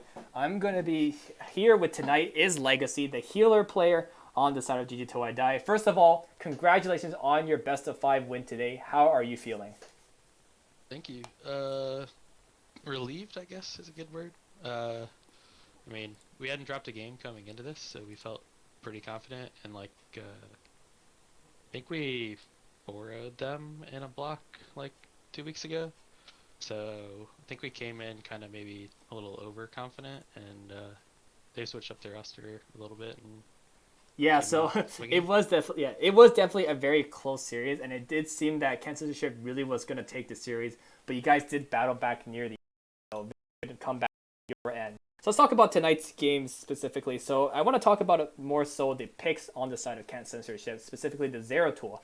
Now I was aware that Nathanael's his Zero Tool player, but you did seem to let him play his Zero Tool in a couple of the games tonight. Was that something that was this something that you wanted to kind of give him the opportunity to play? Is this something that you don't like really aren't scared of, or is this something that it's like, hey, we know how to counter this, so we're gonna let you play it and deal with it later? Um, it's definitely not like we think his Zera tool isn't good or anything like that, and wanted to like play against it. There's just like so much strong, I feel like there's a lot of really strong things in the meta, and we were kind of adapting game to game to kind of see what we wanted to prioritize. I think Xenaris is a really good Stukov, so you saw us kind of like transition the last couple games into banning Stukov, um, and stuff like that. I think like Athantos is one of the best offlaners in like the CCL free agent pool. So people that need offlaners should definitely be looking at him. But no, I think he's a great player. It's not like we were, you know, saying we think we can, beat it, but we do think I'd say we have like counters to it and like played to those. So let's go on to the next question. So in game number 2 on Tomb of the Spider Queen, not only did you drop your first map of the entire season on that map, but you lost it in such a kind of a very unfortunate manner. Losing to that bruiser cap super early and getting your middle fort taken down 3 minutes in the game. Was your team mental kind of deteriorating after that game, or was there some kind of motivation that talk that you guys had to kind of like cheer up your spirits for the next game? I mean, in that game, anything, anytime like something like that happens, it's pretty demoralizing. But we knew like they were super strong, especially from that like 4 to 10 after Baron gets taunt and they have like their full blow up combo. And I think, like I was saying before, we came in a little overconfident. I think we just played that way and got punished for it pretty hard. Um, I'd say like we had a decent comeback in that game. Like there was a point where we were pretty much even on buildings. We had a boss, like all that, and then we kind of just lost one fight and kind of and the game ended. So I think our mental was fine. I will say that like they took us to maps that we haven't played as much of. Like we've been scrimming some, but not a ton. So like they took us to like Alterac and Garden, things that we haven't played as much. So I think that was a decent strategy from that perspective. Um, but I think our mental was fine. We just like I said in the team game, a little overconfident, and then Alterac, I had made some bad shot calls just from not having played the map enough. Yeah, so it definitely did seem in Alterac there was a few errors in the judgmental call area. So hopefully you guys will improve on that and definitely pristine and make it well done. But that is all the questions I have for you. It was a very great series to cast. Before I let you go for the evening, is there any shout outs you want to make to all your fans or friends? Shout out to the team. They responded well. First time dropping a map, but also like we were down 1-2, so I had to come back and win the last two. So good job on them, staying strong mentally and pulling that out. And GG's to the other side. They gave us, run for our money. Thanks to you for casting and everyone for watching. Yeah, thank you so much for having me. And with that, I will have to let you go for the interview. Once again, congratulations to your series win tonight, and I wish you the best of luck throughout the regular season and into the playoffs in the near future. Awesome. Thank you. So, ladies and gentlemen, you have heard it here from Legacy himself. With a little bit of overconfidence, it seemed that GG was going to fall and lose their first series of the match, but their mental did remain strong enough to kind of retaliate and bring it back to a game 5, ultimately taking the final map on Sky Temple. So it was a very exciting series for me to cast and to watch, and for you guys to hopefully watch as well. But that is indeed going to be it from me tonight. I am sure that Murda is going to have a raid in one of the other NGS matches, so the action never stops there. I hope you guys really enjoyed my casting. It was a lot of fun. And first time casting once again on Storm Division was super exciting. If you do want to catch me casting in the near future, I am casting a heroic match tomorrow. It is going to be between, if I would just check right now. Yeah, so tomorrow I will be casting at 6 p.m. Pacific on my channel, twitch.tv/creeperspot, in the heroic division between Phoenix Rising Esports and I Just Enjoy Breadman.